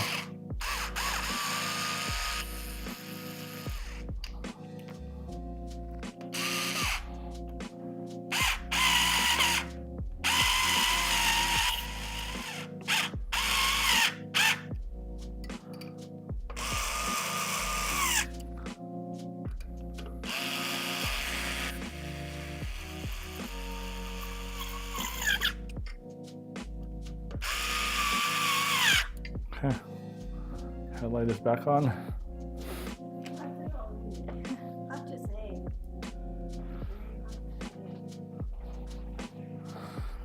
Yeah, it's quite awesome. I mean, I love what I do, so it kind of helps. A little bit of an addict when it comes to EUCs.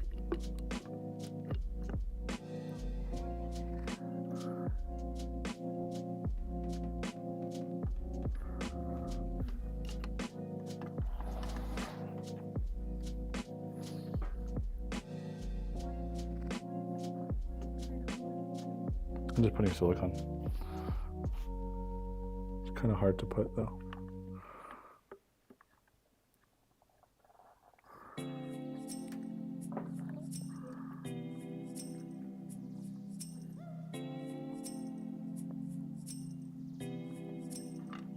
Yeah.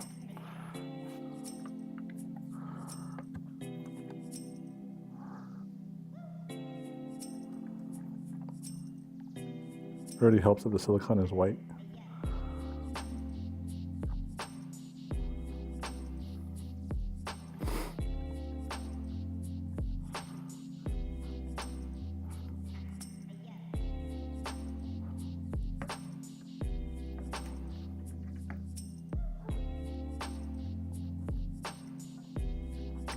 There you go.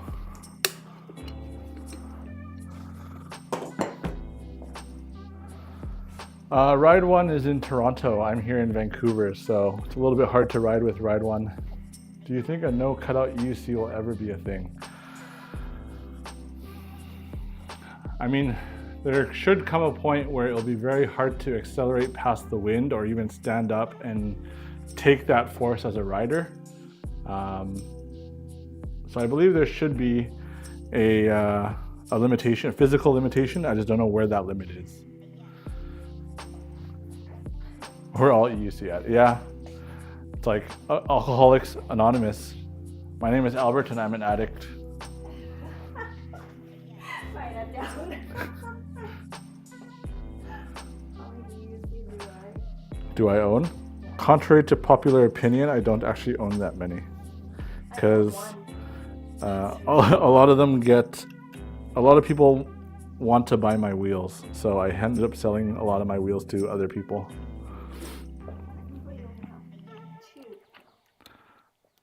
You have more than one. You have an EX30 and a Commander Mini. And then I have a Commander Mini and a Master Pro and an A2. So we have 5 wheels. 5. I'm pretty sure there's a lot of people in the community like Marty who have way more wheels than I do. It just seems like I have a lot of wheels. I am not a doctor. Thank you, EUC vibes. Okay, let's... We only have 5 wheels. We don't even have that many. We just have 5 very new wheels. Thank you. Oh, hey, Andrew Baker. How's that V12 treating you?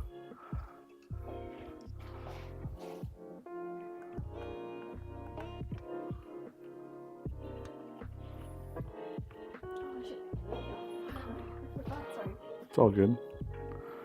Just putting the display board back on. So now I gotta deal with those stupid copper things.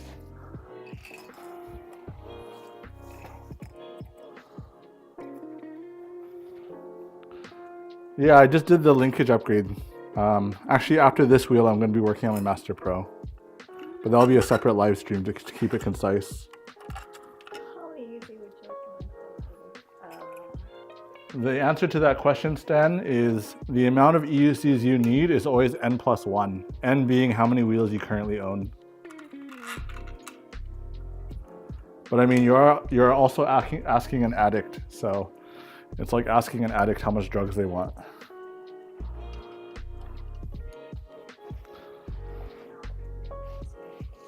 The pliers.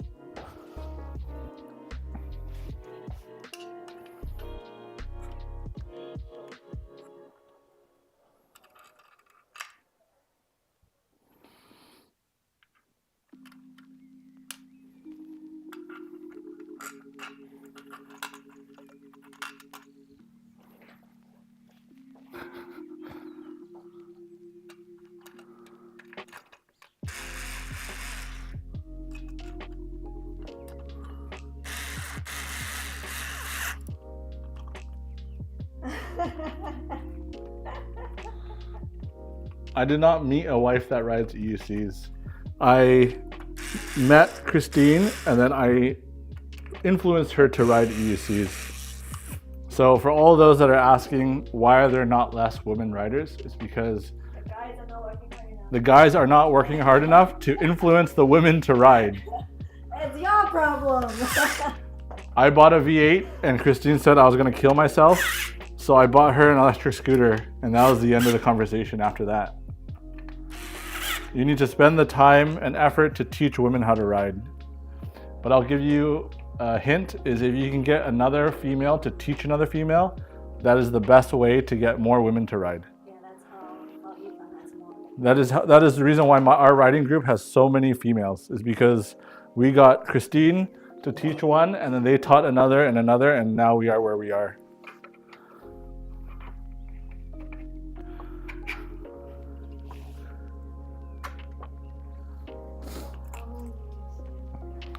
Yes. That's the perfect answer.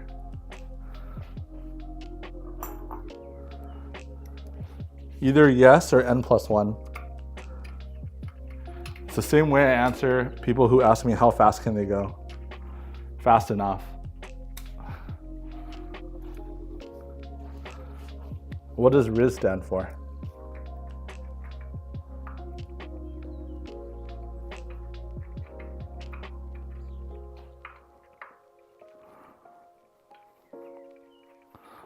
No, we have a couples in our riding team.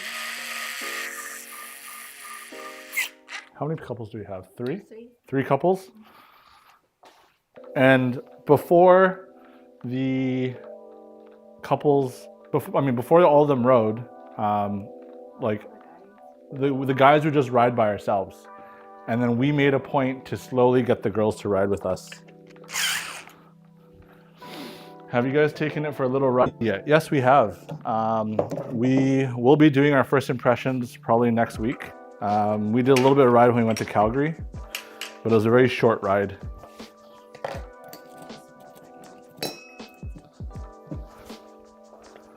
Our McDonald's coffee. Riz is for charisma.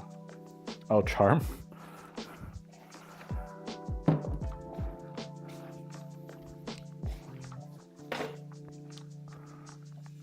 Our McDonald's coffee stop in City is an awesome place for us to get women trying our uses. When they try to balance, we gladly help.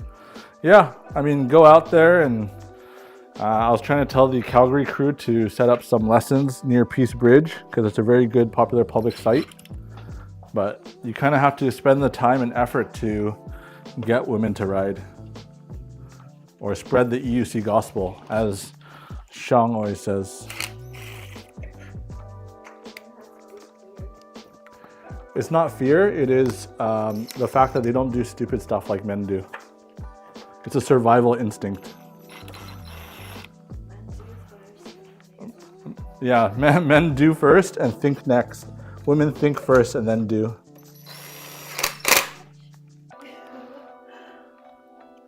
That's awesome.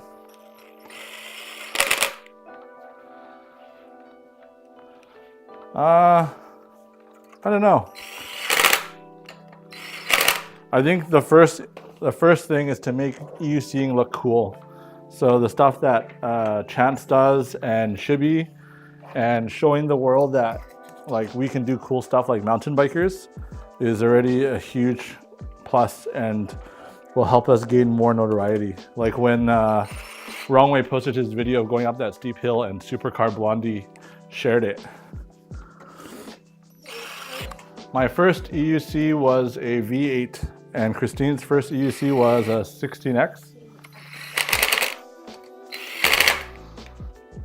A lot of us started on InMotion wheels. I love that. Before you pogoed.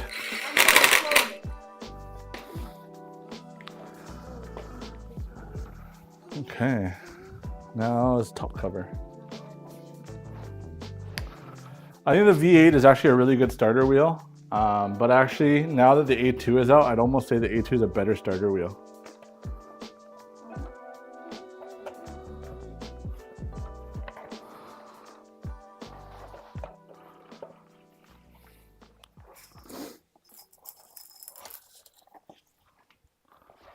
Where'd my screwdriver go?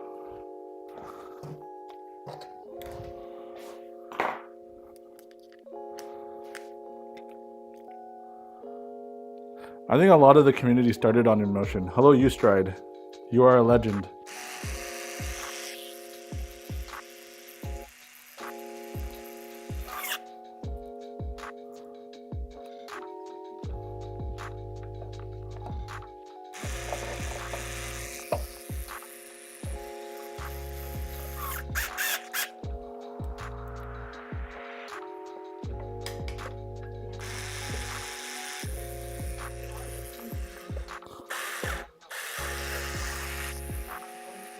I dropped a screw somewhere.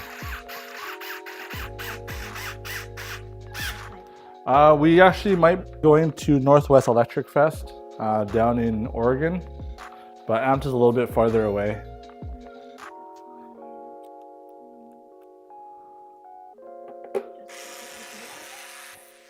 Sorry? Yeah, I literally just dropped it. You can find it later, it's not a big deal.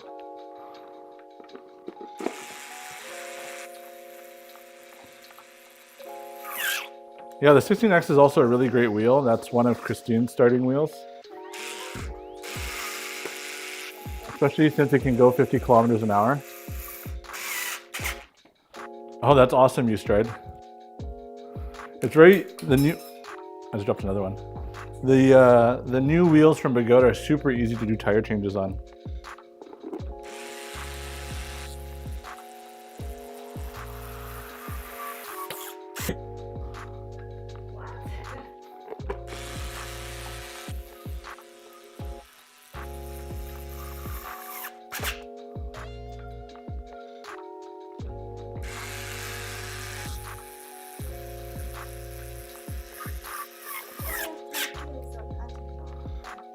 It doesn't have the response of the Patton, but I think that torquiness is still there. The 0 to 30 response is not as good as the Patton. It's slow. I mean, it's not slow, Christine. Compared to a lot of other wheels, it's not slow. Christine's just really spoiled. Oh, go!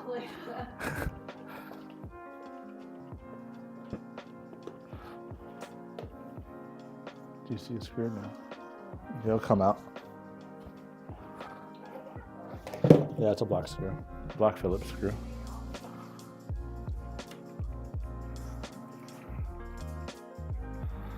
And now it's time to switch streams. Can you share the tools you use for maintenance? So actually the tools that are used if you want to start actually aren't that complicated. A good set of hex bits, so thing from a 2.5 mil to a 5 or 6 mil hex. So usually I buy these, Christine, can you grab the phone? I have a very messy set here because it consists of a lot of sets, but sure. 3. So if you want to do it simply, you need the tire spoons and then a set of hex bits. So anything from 3 to 6 mil, a Phillips bit. And then this is my newest addition, which is a really nice Makita driver. Oh, I love that. This is the better version. This is an impact driver. And it has a quick release. And it goes way faster. So that's a new addition to my fleet. Otherwise, you can get some, if you want to go cheap, you can get some of these L-shaped Allen keys. They work really well. And really, that's all you need. The rest of it's kind of extra. The Patton is a lot wider. Sorry?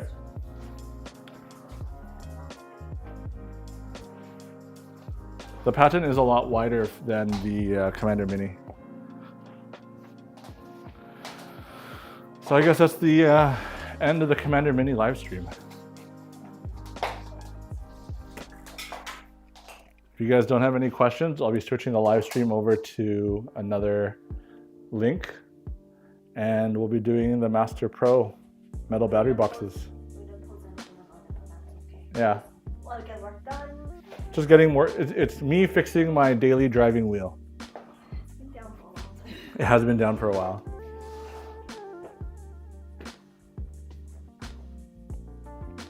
Yeah, Stan, if you look up some of my tire change videos, there are links in the description where you can purchase a lot of the stuff from Amazon.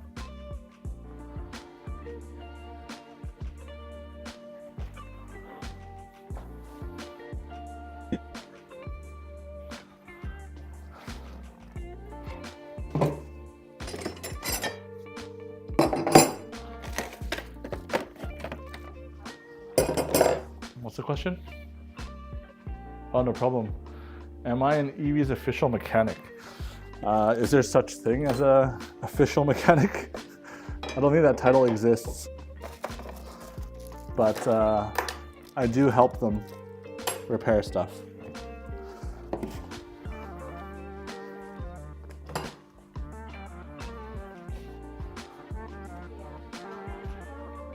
Yes, we'll be doing the Master Pro in maybe 30 minutes. I'm just gonna grab something to eat because I'm kind of hungry. We'll grab some food and then we'll come back and start the stream. Oh, Dirt Surfer. Hey, how's it going? That's okay, you can join the next one. You can join the next stream in 30 minutes or so. We're just gonna go grab a bite and we'll come back.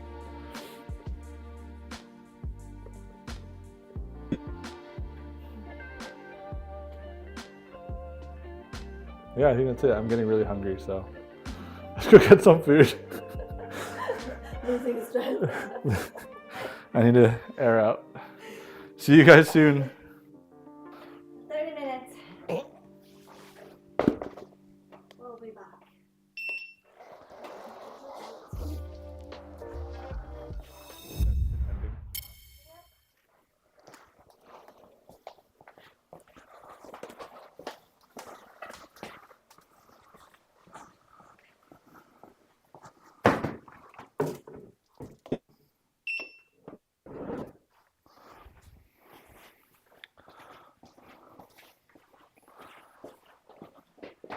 Let's go get something to eat.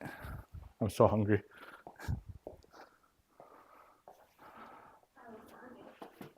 Let's just grab something Yeah. nearby. Is this screaming? Yeah, Uh-oh. it is quite heavy. Takes a lot of effort, We'll be back. We'll be back. Oh. but you get used to it.